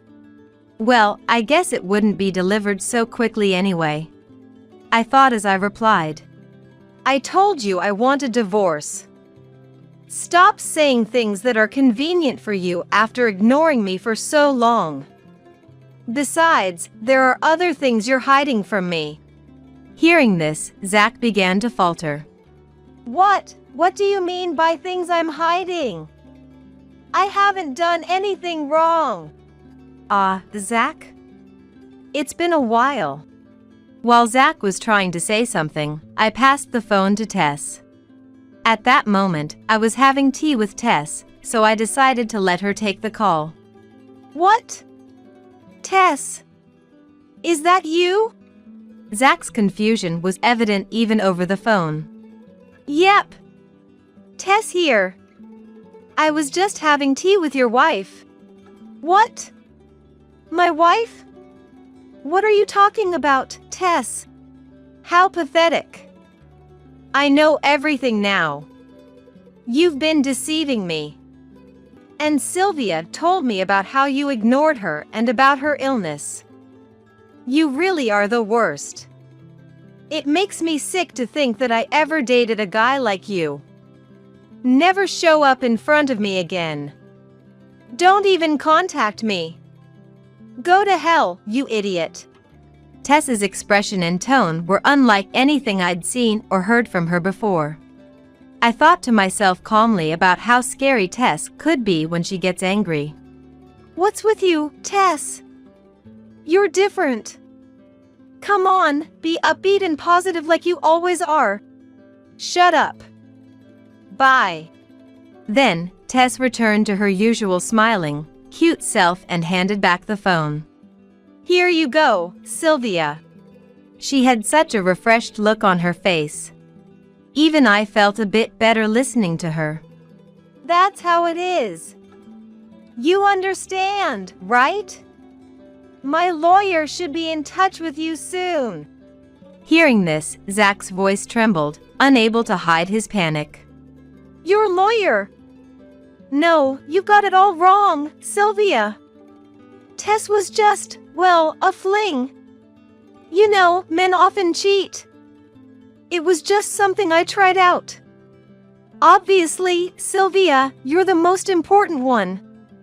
And look, I wasn't ignoring you. Oh yeah, I've been having trouble with my hearing, so sometimes I couldn't catch what you were saying, so I might not have heard about the hospital thing or whatever. Tess and I are over now. You're the only one for me, Sylvia. The more I listened, the more repulsed I felt by his words. And his shallow excuses almost made me press the button to end the call. You know what? Being worthy as a man is about having the guts to see things through until the end, and being dependable. This means you, who lack all these qualities, are not even worthy enough to cheat on me. Well, I think anyone who cheats on their partner is a good-for-nothing guy anyway. Oh, don't contact me directly anymore. You'll have to go through my lawyer from now on. I mean, you're really disgusting. I don't want anything to do with you. Goodbye. Wait. I'm sorry. Forgive me. I won't ignore you anymore, and I'll stop cheating on you." He continued saying something, but I had conveyed what needed to be said, so I hung up. I didn't want anything else from him. I looked at Tess, and she was smiling. "That was refreshing, wasn't it?" "Sylvia." "Indeed. We're friends, aren't we?" Tess seemed on the verge of tears after hearing that. "Oh, Sylvia. I'm sorry about all this. I really love you, Sylvia. Even though that man brings me painful memories, I'm grateful I could become friends with you through all this." Tess, who embraced me while saying this, is still adorable to me, like a little sister. I went back home and told my parents what had happened. They seemed relieved. I apologized for making them worried about me, and they told me it's normal for family to worry about each other. After the demand letter was delivered, Zach had no choice but to reluctantly agree to the divorce. With overwhelming evidence, he couldn't make excuses and had to agree to pay the alimony. When the lawyer visited his house, it was reportedly in a terrible state, filled with garbage and a bad smell. So, the conversation was held outside. Apparently, there was a neighbor who overheard this, and since she was notorious for being a gossiper, word soon spread in the neighborhood. Zach returned to his parents' house when it became too difficult for him to stay there. Zach's parents contacted me later to apologize, and I learned that Zach had quit his job and spent his days cooped up in his parents' house. As for me, after the divorce was finalized, I reopened my cooking class and am enjoying my life. Tess quit her job at the cafe and decided to open her own shop. It had been a dream of hers for a long time. She even asked me to work with her, and I'm actively considering it. Looking back, I have no idea why I put up with such a life before. Part of me was afraid to make the choice to divorce, but I sometimes think that if I had known how stress-free and happy I would be when I finally did, I would have divorced sooner. Spending time with my parents now brings lots of laughter and joy every day.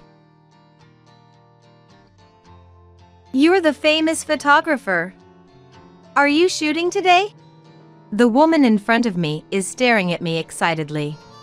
We met on the beach during clamming season, and she seems to know that I'm a photographer. Despite her family of 3 playing in the sand, she listens intently to what I have to say. It's a poignant reminder of my early days as a rookie, when people didn't believe I was a photographer and I barely got any assignments. When I tell her that I'm here for a photo shoot, she eagerly volunteers to be the subject. "But could you please not show my child's face?" She says this, pointing to a cute little girl. The girl, about 2 or 3 years old, looks at us with her big, adorable eyes wide open. Of course. "And what about Dad?" When I ask, the father looks pale, glancing around uncertainly and giving vague replies. I guess that's understandable. After all, the dad building a sandcastle with the girl is my husband. My name is Katie.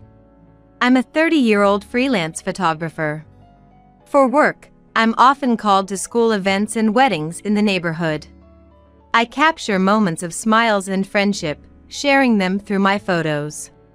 It's not just about taking pictures, but about capturing people's memories and emotions, sharing their happiness.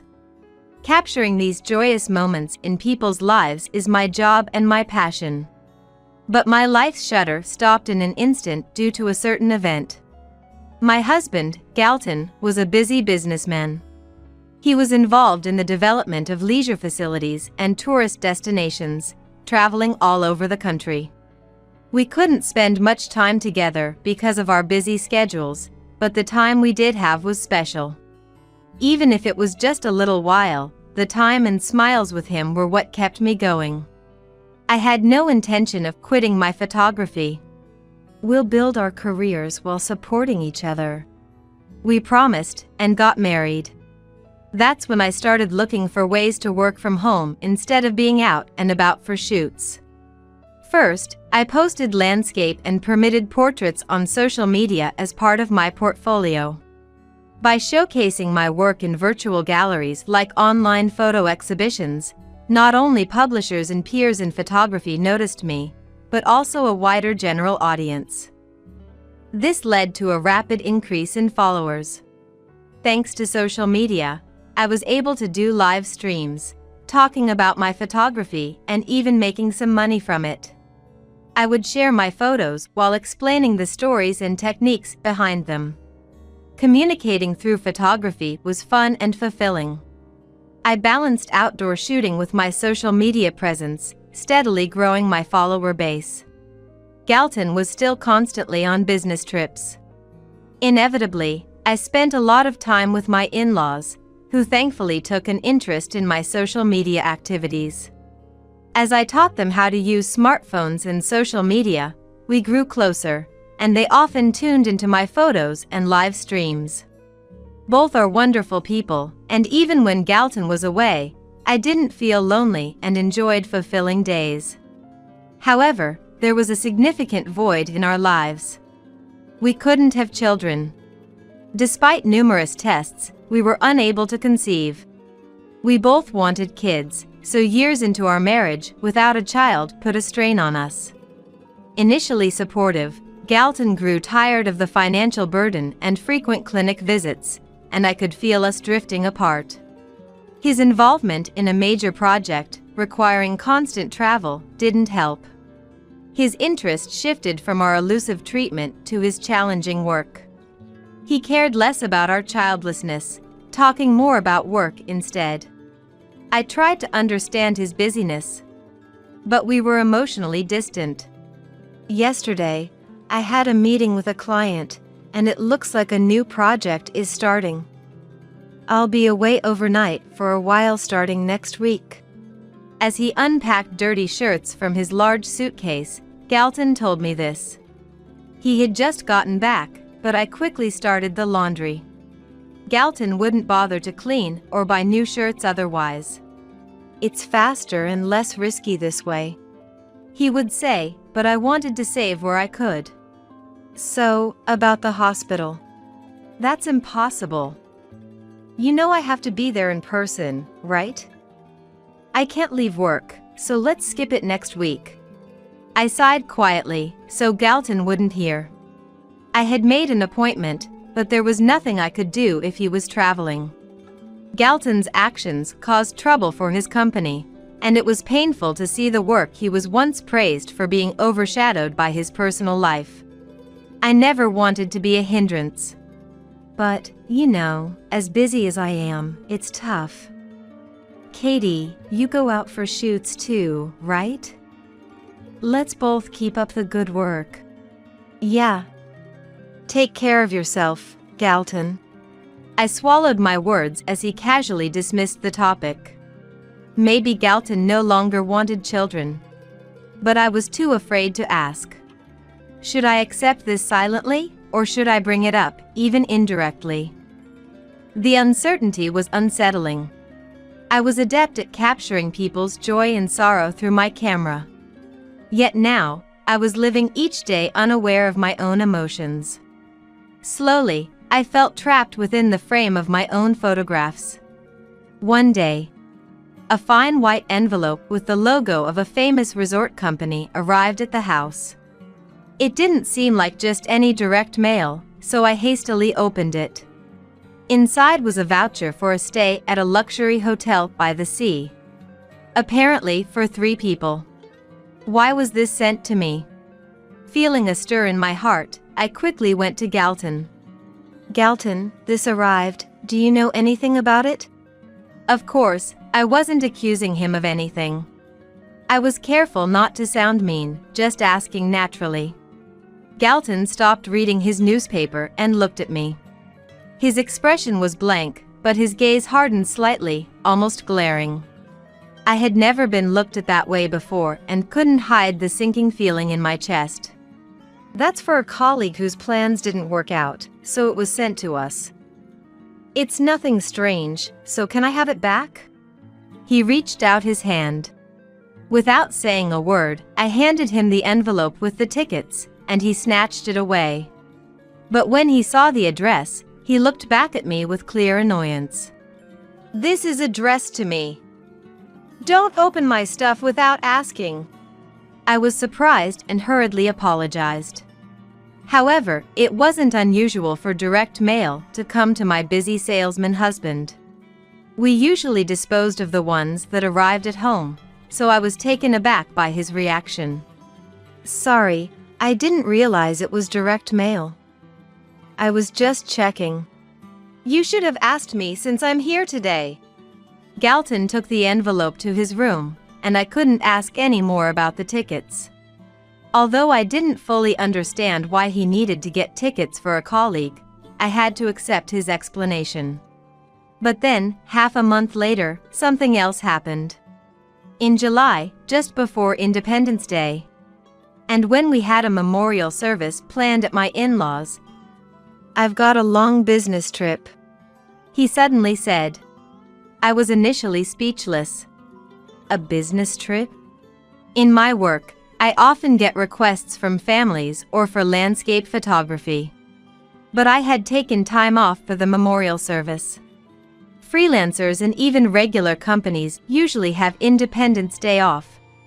And so did Galton's company, at least in the past. Galton shrugged slightly and forced a smile. "It just came up suddenly. I have to work without a break. So, can you attend the memorial service for me?" I knew he took pride in his work and had been serious about his career even before our marriage. But increasingly, I found myself doubting the reasons for his work and trips. In the end, he left for work, pulling his favorite suitcase. The news reached my in-laws just in time, and while they were angry at his attitude, they made sure I didn't feel uncomfortable. "We're sorry you cleared your schedule for this. When I see Galton next, I'll give him a stern talking to," said my MIL, Helen. All I could do was give a vague smile. I was supposed to stay a few days after the service. Galton was their only child, and they didn't want me to leave too soon, so I ended up staying as originally planned. I brought my camera and took pictures of my in-laws doing housework, living their daily life, and even landscapes I don't usually focus on. I occupied my time with shooting plans, but part of me felt the absence of Galton, who should have been there. I decided to go to the beach one station away, both for work and a change of scenery.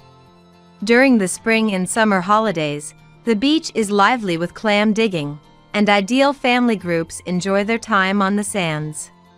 Some people are under colorful beach umbrellas, enjoying walks and sunbathing. I walked along the beach with my camera. Suddenly, I stopped at the sound of a familiar voice, coming from a family building a sandcastle. I was glad I wasn't holding my camera. I would have dropped it at the sight. In the circle was Galton. He was with a young woman and a toddler, building a sandcastle together. They looked like a happy family, gathering white sand and shells. I couldn't believe my eyes. But the hotel voucher that had arrived at home, Galton's frequent long business trips, his indifference, it all piled up like sand before me. It would have been an ideal family scene for a photo assignment. But I couldn't believe my husband was there. The child between them looked about 2 or 3 years old. About the time I started feeling Galton drifting away.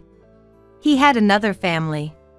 Though I wasn't sure if the child was his, my instincts as a wife told me there was a blood connection. I felt as if a glass frame inside me had shattered mercilessly. The frame was supposed to hold our happy, smiling faces as a couple. I steeled myself and approached. Not Galton, but the woman. She was wearing a large straw hat and looked surprised when I suddenly spoke to her. I forced a smile and apologized for the abrupt approach. Then, I handed her my business card, explaining that I was a freelance photographer. The card only had my professional name, but it also included my social media contact. She looked at the card with interest, then started searching for me on her mobile phone. In the background, Galton, clearly aware of me, was frozen, staring at a spot on the beach. Would you mind if I take a photo of your family? I sometimes do live streams showing photography tips. What? I know, Katie. I follow you. You post mobile photography tips, right? She was excited, not knowing my relation to Galton, happy to be approached by a minor celebrity on social media. I was surprised she was a follower, but she was eager, even for a live stream. I hesitantly asked, and before I could finish, "Of course." She was already excitedly agreeing. I felt guilty, like I was deceiving her, but my goal was to document Galton's other family. "Please teach me some photography tips for moms." "Galton, you're okay with it, right?" Galton was caught off guard. Stammering, he tried to avoid looking at me, desperately thinking of an excuse.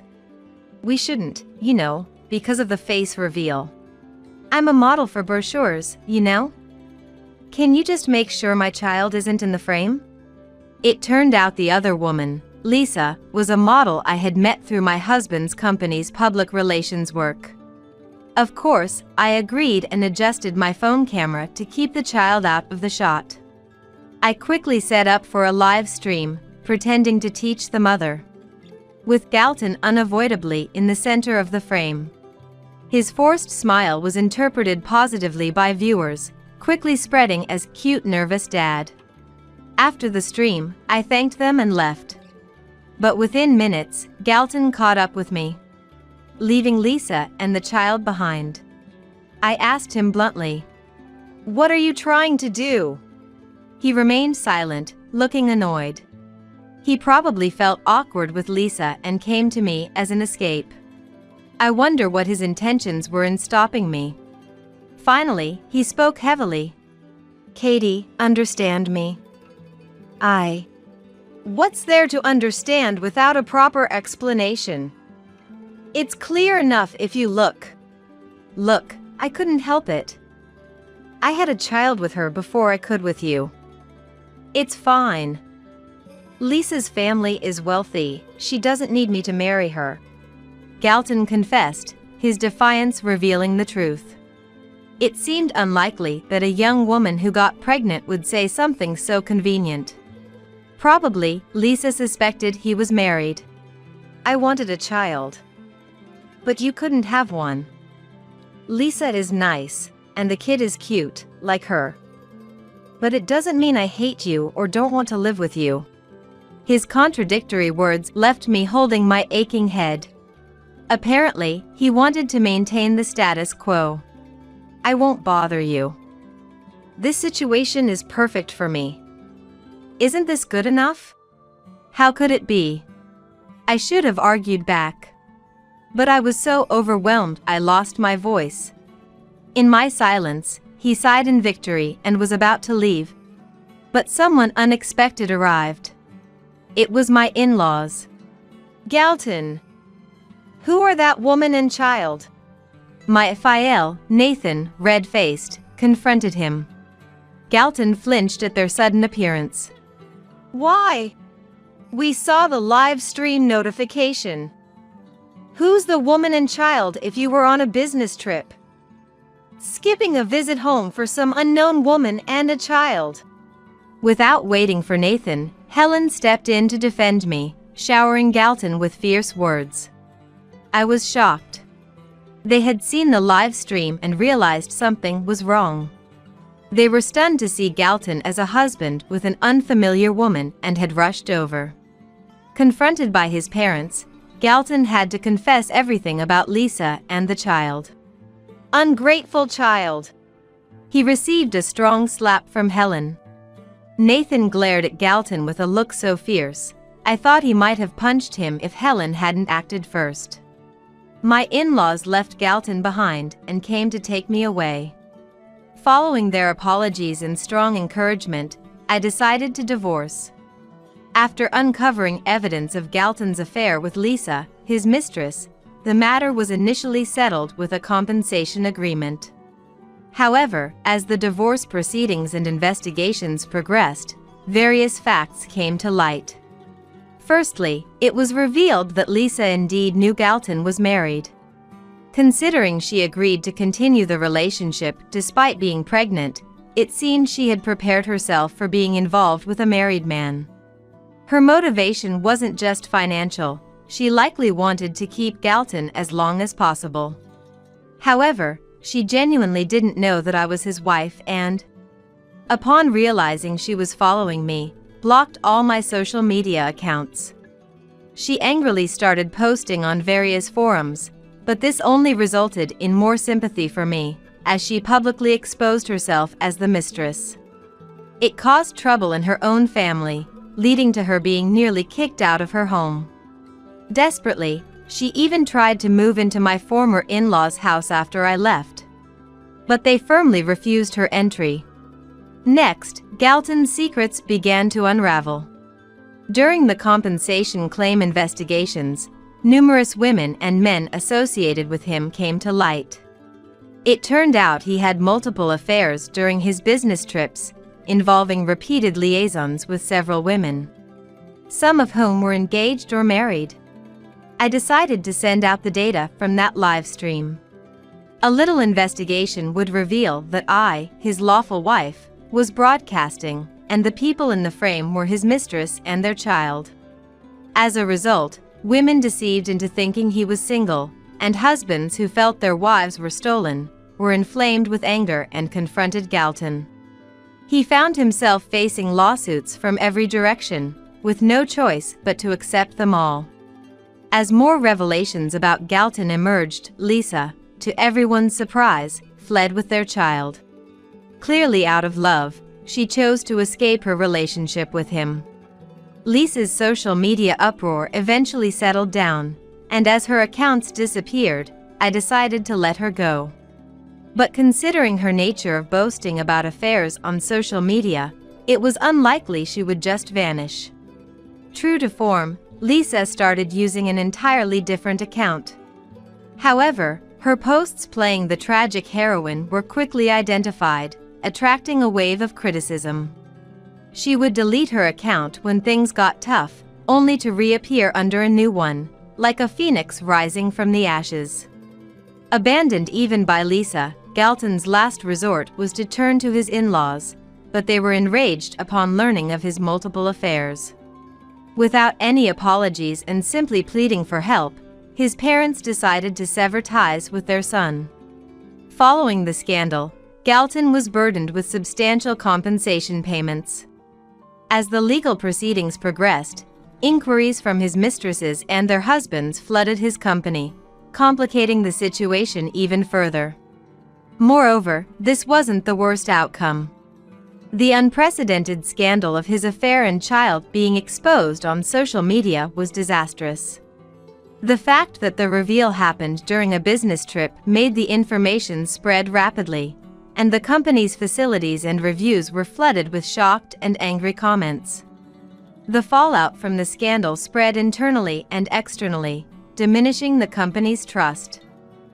The executives, feeling a crisis, hastily strategized communication plans, consulting with experts due to their lack of experience in handling such situations. Meanwhile, they strictly instructed employees to provide accurate information to quell the chaos. Inquiries and condemnations from inside and outside the company poured in, and Galton's reputation plummeted. He became an outcast at work, completely isolated.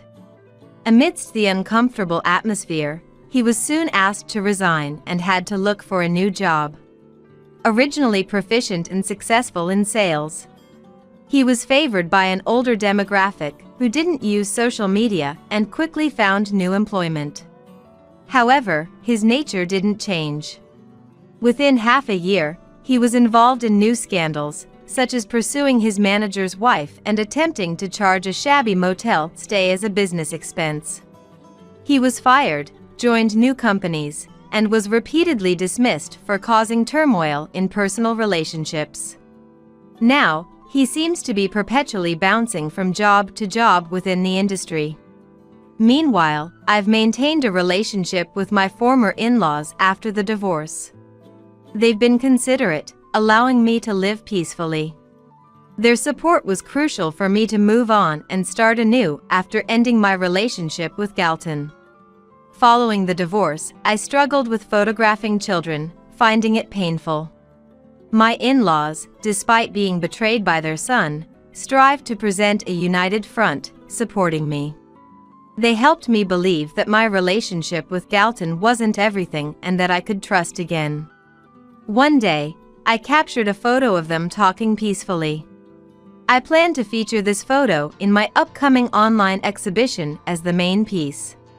Although they were quite shy about it, I believe they'll be happy with it in the end. Louis' house is ours now.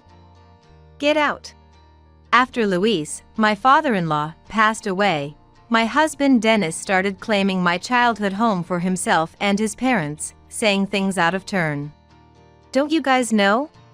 Hearing Dennis' shallow words made me go beyond dismay to laughter. My retaliation against Dennis, who had looked down on me, sent his family to rock bottom. I am Madonna. I lived with my husband Dennis and my father Louis. My mother passed away when I was in high school, and afterward, my father raised me with a lot of love. I love my father dearly. When my father became elderly, over 70, and I was worried about him, Dennis readily agreed to live together in my childhood home. Are you sure this is okay? I can manage on my own, you know. My father worriedly said to me. What he was talking about was living together with me and Dennis. Recently, when I suggested to my father that I wanted to live together, he initially looked happy but then became concerned quickly. I appreciate it, but won't I be a burden on your and Dennis' life? My father always worried about me first. However, when I told him that I wanted to be with him and that Dennis had agreed, my father smiled and happily agreed. And today is the moving day for me and Dennis. We are unpacking the boxes that the movers brought in. Come on. You're saying it again. I told you before that's what I wanted, right? Yes, Louise. Plus, it's closer to work from here, and it helps me out too. My father smiled a little and said, I see, when Dennis and I told him this. After unpacking for a while, we went to the living room, where my father had made us warm coffee. I was about to have coffee when I heard someone coming down the stairs. I thought you might be taking a break, so I prepared some for you and Dennis as well. Tired, Dennis and I gratefully accepted and took a break, chatting with my father. Watching us, I felt our future life would be more enjoyable than before, which made me happy. After resting for a while, Dennis and I went back to our room to continue unpacking. Rolling up our sleeves, we motivated ourselves to push a little further. Hey, you can quit your job if you want. Stay by Louis' side. While working, Dennis made an unexpected suggestion. I stopped, surprised. What? What do you mean? Because, by living here, we've reduced the rent we used to pay. So, you could quit your job and take care of Louis, talk to him. It'd give you peace of mind, right? Currently, Dennis and I both work, and I handle the household chores. Dennis helps with the chores occasionally, but it's been quite busy nonetheless. I was a bit troubled by Dennis' suggestion and told him I'd think about it. Indeed, having more time to be with my father was appealing. And the thought of being able to focus on household chores seemed to lessen my burden. Dennis' proposal was attractive, but it meant relying on his income, which worried me about becoming a burden on him. Dennis had already agreed to the cohabitation. Could I rely on him even more? With our living situation changing from today, I decided to keep living as we had been for the time being. Dennis told me not to push myself, but the cohabitation was my suggestion. I felt I couldn't always depend on Dennis. A month passed. Hey, Maybe you should quit your job for Louis' sake after all? When Dennis suggested this again, I was already considering it might be better. Living together had actually lessened my burden, not increased it. Because my father was helping with the household chores. Thinking of preparing dinner on my way home, I'd find my father had already cooked or cleaned, which seemed to increase his burden instead. Feeling guilty about this situation, I had been contemplating quitting my job. Yeah. Maybe I will. I'm sorry to put the financial burden on you, Dennis. What are you talking about? Don't worry about it. With that, I decided to quit my job. When I told my father, he said he'd take care of the household chores and that I should not worry about working, but when I insisted that I wanted to do the chores, he thought for a moment and then agreed. Since quitting my job, I've been able to focus on household duties. Spending more time with my father has enriched our days. However, things gradually began to change. Welcome back. You must be tired today. Is dinner ready? Dennis started coming home late, and with my father already asleep by the time he returned, the three of us had fewer meals together. Today, I was watching TV with Dad and... Can you be quiet while eating? Oh, sorry. Dennis is as kind as ever when my father is around, but lately, he's become very cold when it's just the two of us. Thinking I might be burdening him since I quit my job, all I can do is apologize. After finishing his meal, Dennis gets up to prepare his usual after-dinner drink, then suddenly decides to leave the dining room. Where are you going? What about your drink? Shower. He says curtly and leaves, closing the door roughly behind him. Not knowing if he's just in a bad mood or tired, these days have been so continuous that I can't help but sigh. The next day, as usual, I wait for Dennis to come home after my father has gone to bed, but he doesn't return even after midnight. Worried, I try calling him, but he doesn't answer his phone. Just as I'm getting really concerned, a message arrives. What? Even the text feels cold. I sigh again, relieved that he's at least safe. Still at work? I was worried because it's so late. He responds quickly. On a business trip. The reply is short. But from this, I understand he won't be coming home today. I hadn't heard anything about a business trip and think he should have told me earlier, but I also worry that mentioning it might upset him more. So, you're on a business trip? Got it. When will you be back? I send this, but get no reply. After that, Dennis's business trips seem to increase, without him telling me when he'd be leaving or when he'd return. My father worries too, and when Dennis is home, asks him if everything is okay. I'm totally fine. Just working hard for the family. Dennis responds with a bright smile he no longer shows me. Seeing this, I wonder if he's upset with me. I try to talk about it, but he dismisses it, saying he's just busy or tired, and we never really have a proper discussion. Eventually, Dennis hardly comes home at all. Suspicious, I start to wonder if he's having an affair when suddenly, I receive a message from Dennis's mother, Cecile, after a long time. Give me Dennis's company address. The message is blunt, without any greeting. Since the beginning of our marriage, my in-laws haven't liked me, often making snide remarks or harassing me, so over time, I've distanced myself from them, although Dennis understood and it never affected our relationship. But we never attempted to mend things, so the relationship remained distant. Puzzled by Cecile's abrupt message, I reply.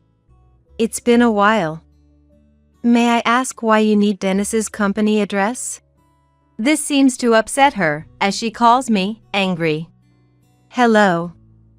It's been a while. It's not been a while. You've had Dennis looking after your father and quit your job to do no housework at all. What's this about? Because of you, Dennis has been staying at our house. He forgot something today and was going to drop it off at his company. And you're acting like this. Unbelievable. Give me the address now. Also, from now on, Dennis will be living with us. Stunned by Cecile's barrage, I learned Dennis had been going back to his parents' house on the days he said he was on business trips. Shocked that he had told his parents such things, I feel betrayed. Despite him saying it was okay for me to quit my job and to stay by my father's side, realizing Dennis's true feelings was heartbreaking. Unable to argue, I give Cecile Dennis's company address and hang up. Trying to calm down, I'm making coffee in the living room when my father comes in. Smiling as usual, I ask him, "Want some coffee?" He looks at me closely, smiles, and says, "I might just take you up on that." As we sit drinking coffee together, my father starts to talk. "When your mom and I were younger, we used to argue a lot. Misunderstandings, miscommunications, but we always resolved them by talking honestly. Maybe couples who can argue and fix their relationship are better off, understanding each other more deeply and getting along better." Listening to my father, it feels like he sees right through me. His words resonate with me, and I decide to have a proper talk with Dennis. "Yeah. Thanks, Dad." When I told my father, he laughed. Then, after receiving a message from Cecile, I sent Dennis a message saying I wanted to talk. However, Dennis replied that it was too much trouble, making me sigh. Who's making it troublesome? Anger towards Dennis started to bubble up. I wanted to reply impulsively, but I took a deep breath to remain calm. Maybe that triggered it, but Dennis stopped giving me money for living expenses. He wouldn't answer my calls anymore, and my messages about the living expenses were ignored too. His selfish actions were making my love for him fade. Was there any point in staying married? The thought of divorce crossed my mind. I was disillusioned with Dennis for being so irresponsible and selfish. But not wanting to worry my father further, I put the thought of divorce on hold and decided to use my savings from before I was married to get by.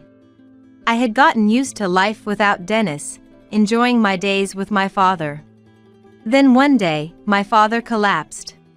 He was rushed to the hospital, where I was told he didn't have long left. I broke down crying there, unable to comprehend the doctor's and nurse's words. When I went to my father's room, he was conscious, forcing a smile and apologizing for worrying me. I took his hand, trying my best to smile back despite my swollen eyes. What kind of face is that?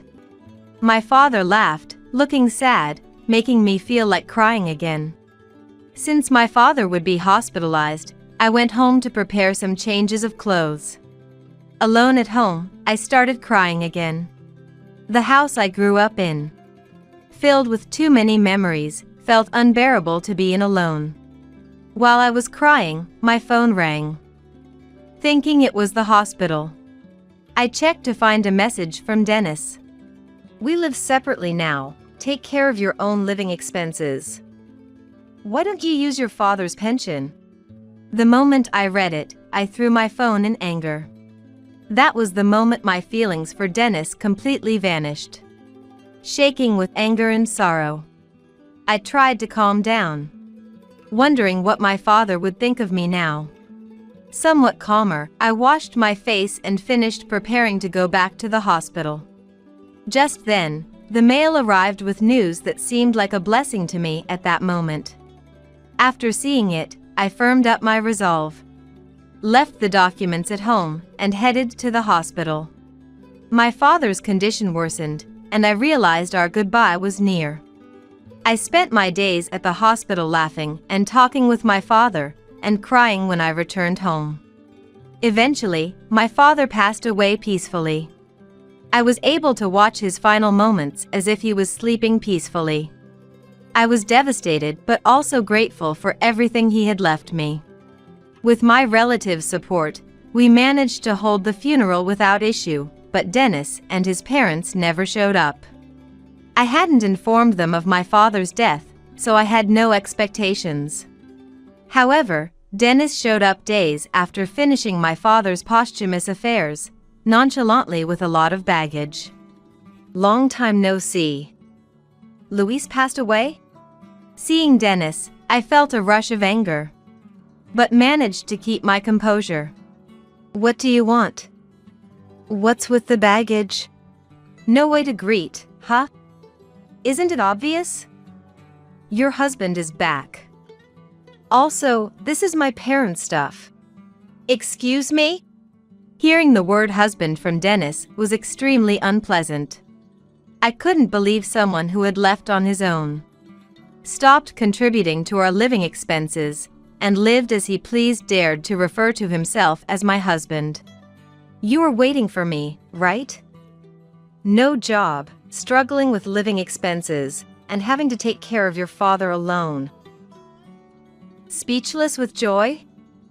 Or rather, you fell for my plan. Dennis mentioned a plan that caught my attention, and I asked what he meant. The unbelievable response came back. Luis moving in? I hated that idea. Living with Luis? You must be joking. But if I said that, you might consider divorce. And if we divorced, I wouldn't get this house. So, I moved in with the act of a loving husband, made you jobless, to ensure you and Luis would depend on me. That way, this house would become mine. Hearing this, I found myself glaring at Dennis unconsciously. This is not something a normal person would think of. The shame of having married such a person, and the overwhelming guilt towards my father made me tremble with frustration. You say that yet you leave and stop providing for us. Isn't that contradictory? At that, Dennis began scratching his head, looking annoyed. Yeah, I reached my limit of patience. I never thought I'd be such a short-tempered man. But I thought you wouldn't have the courage to divorce, so my plan would still succeed even without me. His smirk made me wonder what I ever saw in him. I don't want to see his face or hear his voice anymore.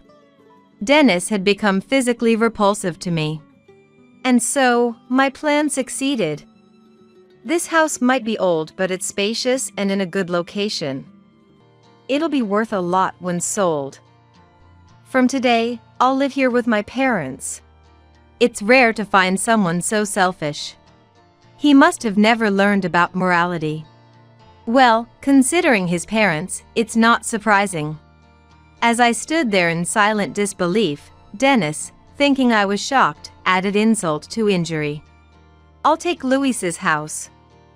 Get out. Watching the in-laws' belongings being moved in, I realized Dennis had no grasp of our situation. Dennis looked down on me with disdain. After his appalling comments about my father, I couldn't let this go. I found myself unable to hold back laughter at Dennis's ridiculous statements. Surprised by my sudden laughter, Dennis looked puzzled. Have you lost your mind? That's my line. The thought of confronting him with reality made me laugh uncontrollably. As Dennis began to rage, I ignored him and stated the facts. Do you guys not know? This is my house. It will never be yours. My words left Dennis frozen, and I went for the kill. Besides, you and I are strangers now. Haven't you heard from Cecile? Laughing, I watched as Dennis was left speechless, and then began to make a call. It seemed he was calling Cecile. Mom? Madonna's saying something nonsensical. We're not divorced, right? She said you should know. What's that about? What? You sent it? What have you done? Listening to Dennis, it seemed he was beginning to grasp the situation. Dennis ended the call with a twisted face. You filed for divorce? Yes. Exactly. The day your father was hospitalized. Cecile sent the completed divorce papers by mail, and I was so happy I sent them back the next day. Cecile did something nice. Darn. Even if it arrived, you shouldn't have sent it. Mom said to write it just in case. I never intended to divorce. Well, you filled it out, didn't you? I don't know about your intentions. I just granted your wish for divorce. You should be thanking me. Seeing Dennis so frustrated was satisfying. Cecile must have sent it to harass me, but to me, contemplating divorce that day, the arrival of the divorce papers was great news. Afterward, Dennis, panicking about property division and claiming rights to the house because he moved in with my father, was easily rebutted.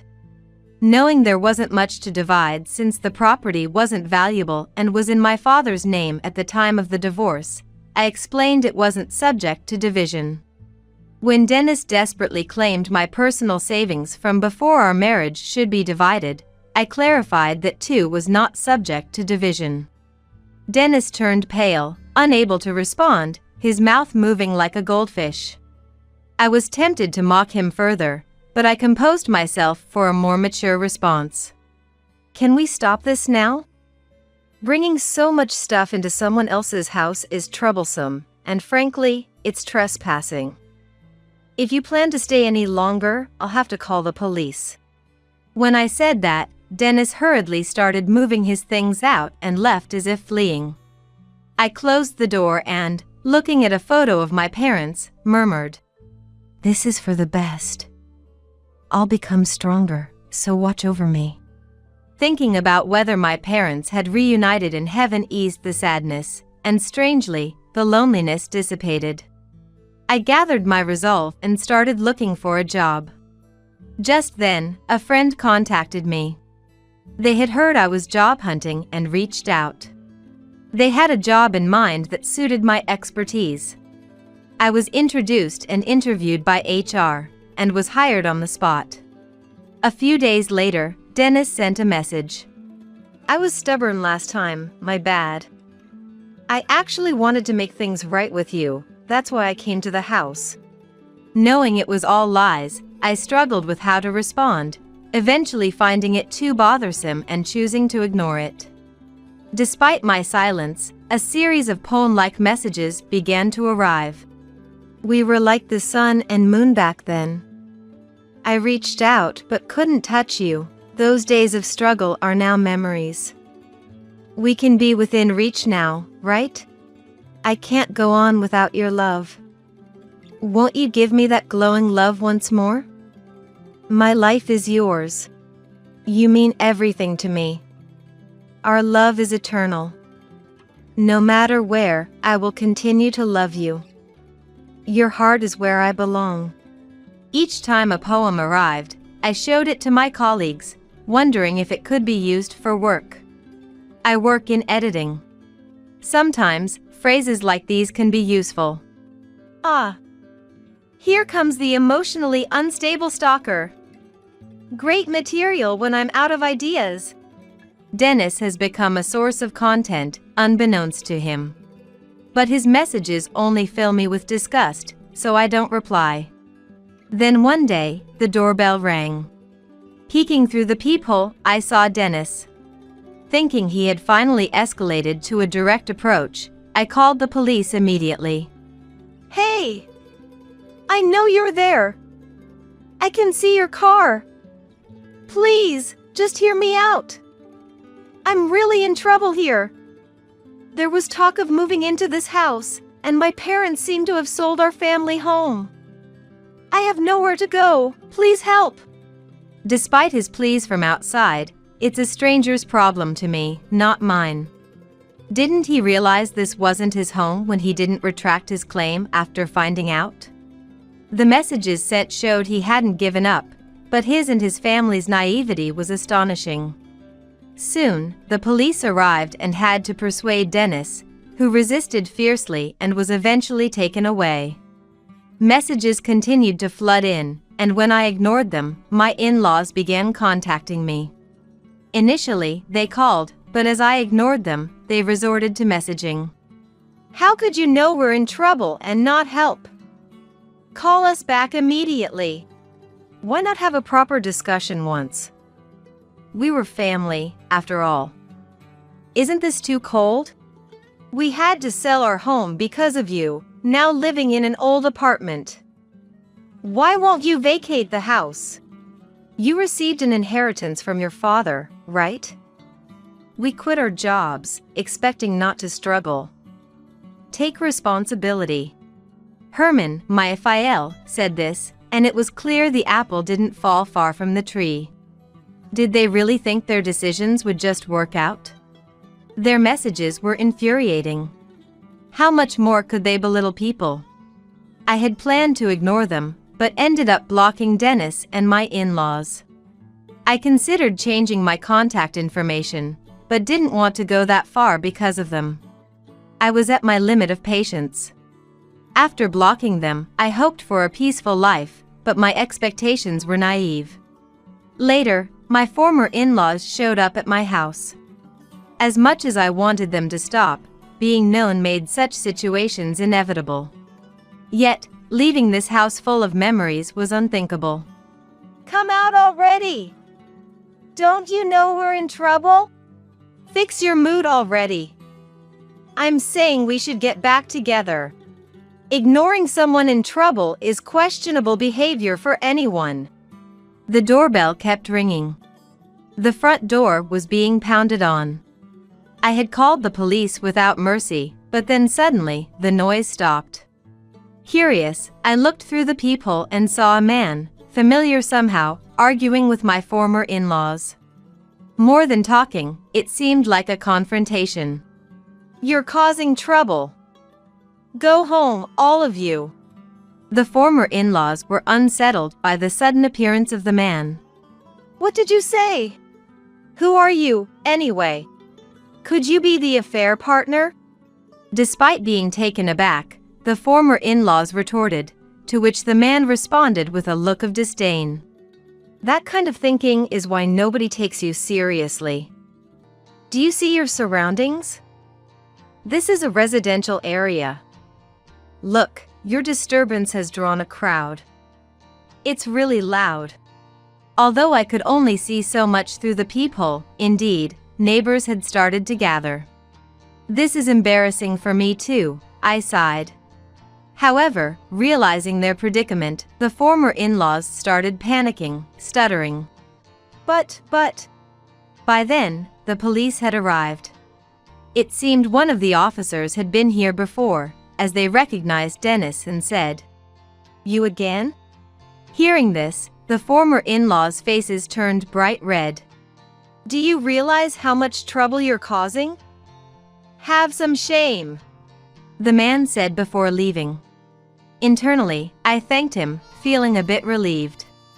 Afterwards, the former in-laws were escorted away by the police amidst onlookers, who then dispersed. Hours later, the doorbell rang again, and peering through the peephole, I saw the man who had confronted my former in-laws.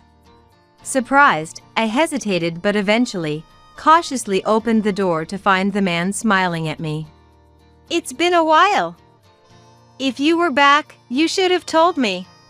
Though the man looked familiar, I couldn't place him until he offered a clue. Can't remember?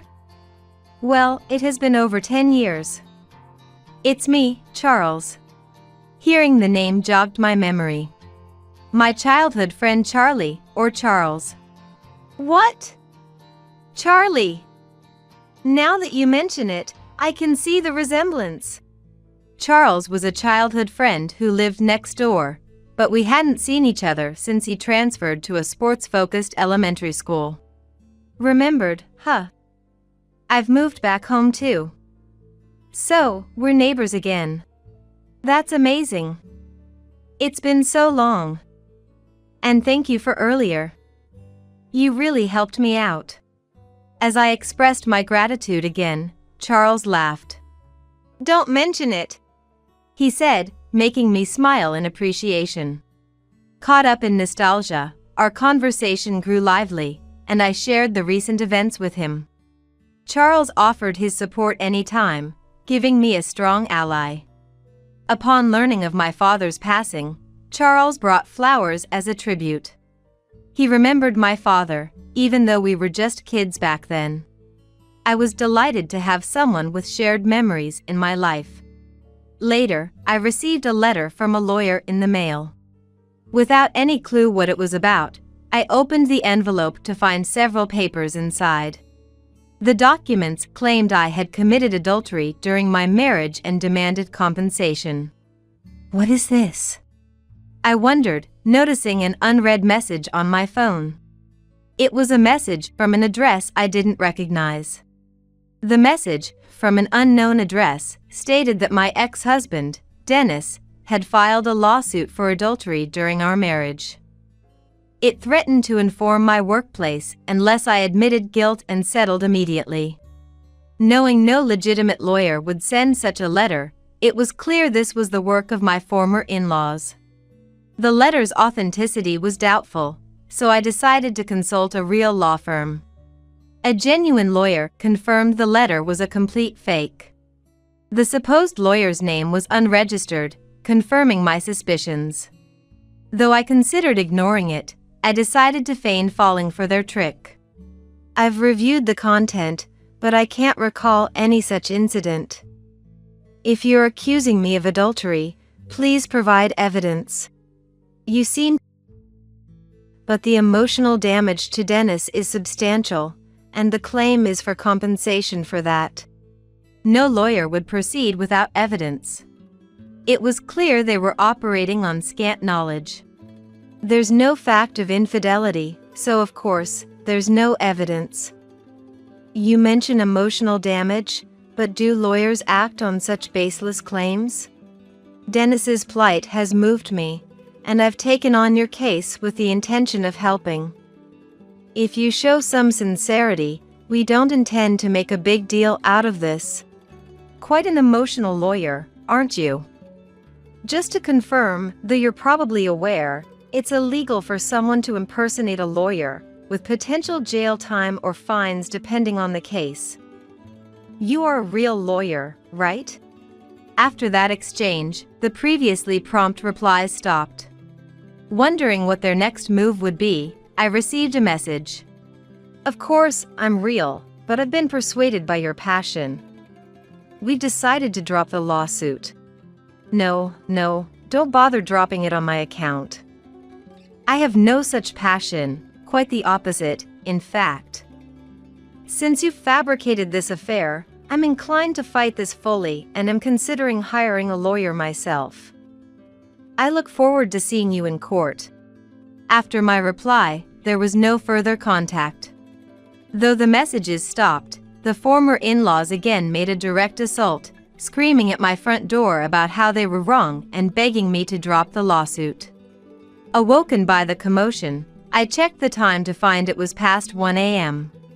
Frustrated and at my limit, I yelled, "Enough! Stay away from me forever!" as I flung open the door. The former in-laws, having never seen me so enraged, were stunned. Toxic family. Try anything else, and see what happens. Saying this, I grabbed my father's wooden sword that was by the door. Seeing the sword, the in-laws' faces turned pale, with Dennis muttering an apology. "If you're sorry, then disappear.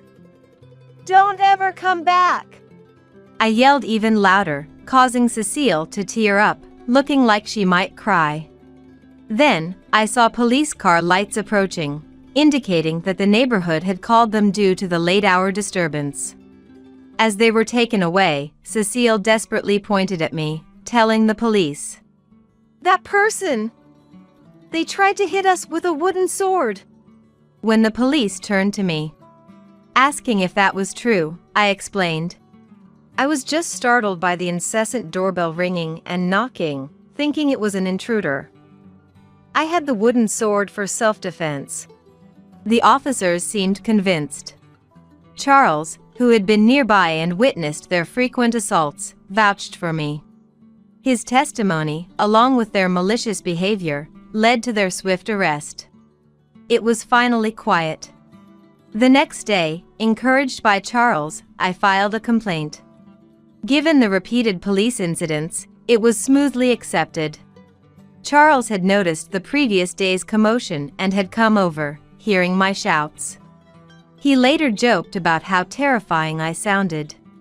Eventually, the former in-laws were issued a restraining order, halting their attacks. Moreover, someone had recorded the commotion and posted it online, leading to neighborhood gossip. Unable to move due to financial constraints. They likely live off the grandparents' pensions. As for me, my relationship with Charles quickly evolved, and after a few months, we started dating following his confession. Spending time with Charles, always making me laugh and showing kindness, felt incredibly fortunate. I'm thankful every day, considering it a blessing from my father. Really, she should just hurry up and leave this world. She's such a nuisance. We, the married couple, said about our son's wife whom we disliked. Ever since she started living with us, she kept making snide remarks. Day after day of accumulated stress. I wondered if we had to continue living with her verbal abuse and harassment. Then, one day, for some reason, she gifted me a luxury car worth $50,000. I got it serviced, so it's ready to drive, LOL, she said. Having no interest in luxury cars, I decided to let our son use it. However, when our son returned home 5 hours later in the new car, he was furious at his wife. She was surprised and began to apologize, tears streaming down her face. I am Addison, 65 years old. I live with my husband Ivan, our son Jake, and his wife Betty. Ivan has been a construction worker for many years, and even after retiring, he still helps out occasionally. After graduating from college, Jake joined a top company and then incredibly started his own. It's a web-related company, but I don't know much about it. However, the business seems to be doing well as he often happily talks about his colleagues. Originally, Jake and Betty lived separately from us. But, concerned about us aging and living alone, he moved his company closer to our home. After becoming independent, they started living with us, but instead of a happy family, a major problem arose. Betty, our son's wife. She constantly found reasons to complain about me and Ivan. The bathroom is dirty. Ivan, don't use it, please. How dare you speak like that? But it's really dirty. It's just unhygienic. Ivan, having worked in construction, sweats due to the physical nature of his job. Even though he's over 65 and retired, there's a serious shortage of workers. So he helps out a bit. He often bathes first. But it always causes a conflict with Betty. Both Ivan and Betty are straightforward, so they never got along. Betty has been in a bad mood ever since she moved in with us. Born and raised in the city, she probably hated the idea of living a bit more rurally with us. What is this house? There are bugs. Well, of course, there are bugs. Unbelievable. I never had bugs when I lived in a condo.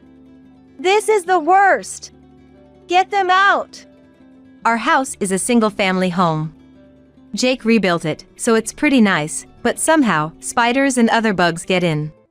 There seem to be other dissatisfactions, like the department store being far away.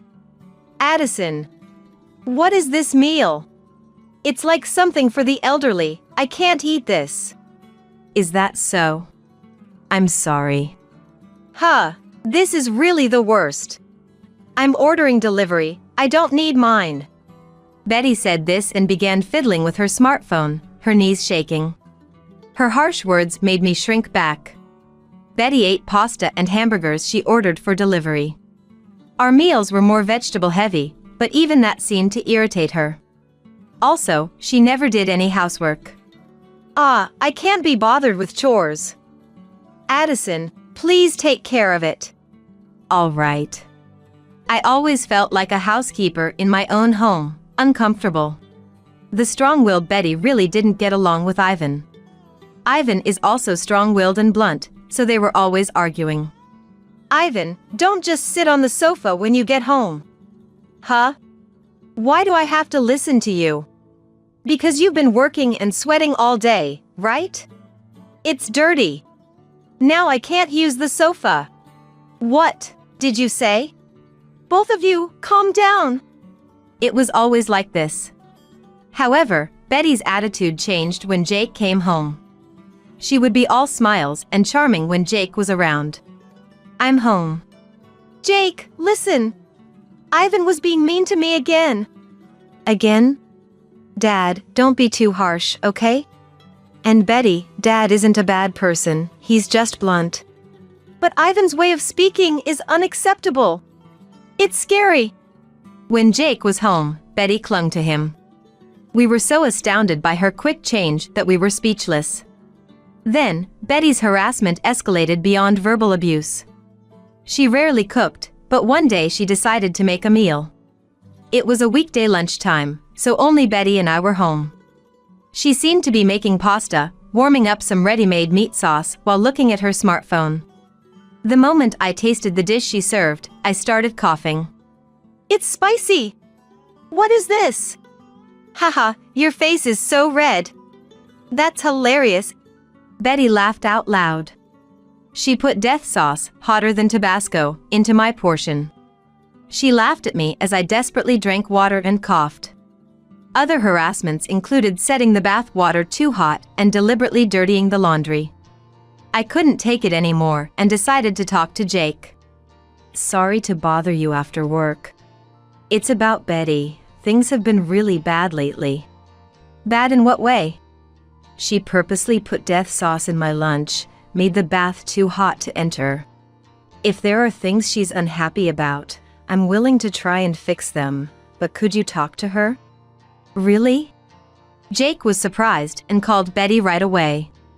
Are you harassing Mom? No way. I would never do that. What did Addison say about me? That's terrible. But you put death sauce in my lunch the other day. And there's more. That's not true. I just wanted to spice things up a bit and it went wrong. I just wanted to make a delicious pasta for Addison. I'm not good at housework. Mom, I'm sorry. Betty isn't really good at housework. It wasn't on purpose. I'm sorry, I'll stay away from housework since I'm causing trouble. She said in a voice filled with false regret. I wanted to scream out that it was all lies. But I was too scared to think about Jake believing Betty and leaving. Jake, our beloved and only son, who we raised so carefully.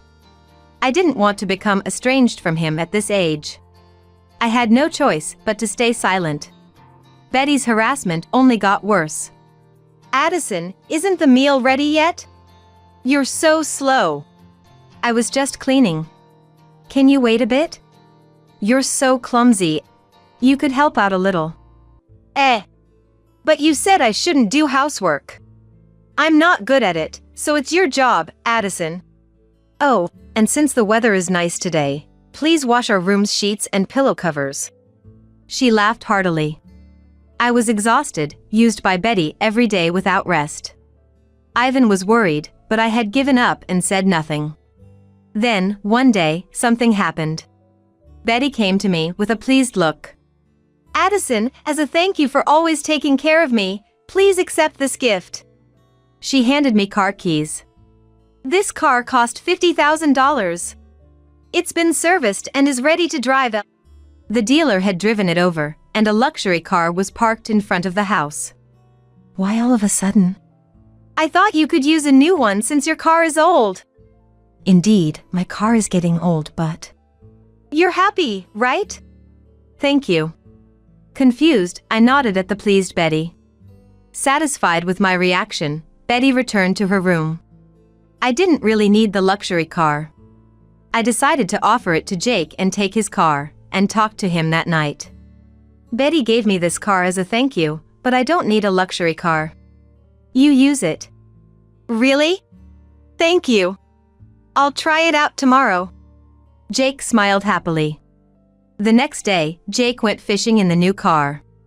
I was doing housework as usual, spending some quiet time with Ivan. Then Jake came home. But something was off, and he was slamming the door roughly. Ivan and I exchanged puzzled looks as an angry Jake entered the living room. Mom, you got that car from Betty, right? Yes. It was suddenly delivered to our house yesterday. Is something wrong? Did you touch it? Of course not. It's a luxury car, so I thought it's best not to touch anything. Is that so? Betty! After hearing my response, Jake called out loudly for Betty. Betty hurried down from her room on the second floor. Jake, welcome back. What's up? Did you do something to the car you gifted Mom? What? What do you mean? I drove it today, and the engine oil was completely empty. What? You drove it? I was shocked at Jake's words and covered my mouth with my hand. I was stunned to have given Jake a car with such a defect. Jake looked at Betty with a troubled expression.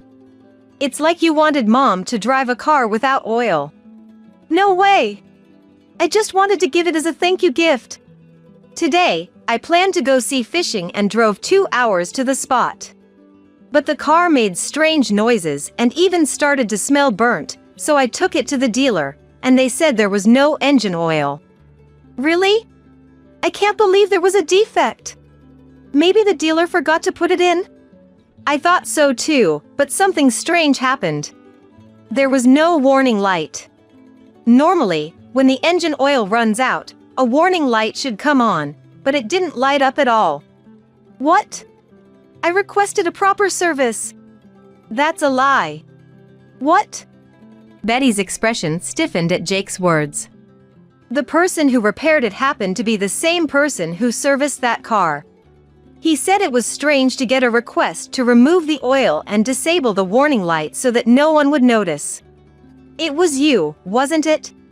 I don't know anything about it. Betty had deliberately drained the engine oil to make me drive the car. The thought that the engine could fail or cause an accident was terrifying. I never thought you would do such a thing. No, it's not true. Believe me. It is true. Ivan, who had been silent, suddenly spoke up. Everyone fell silent at Ivan's sudden intervention. Then, Ivan took something out from behind the living room plant. He showed Jake and the others what he removed from the plant. A camera? Yes.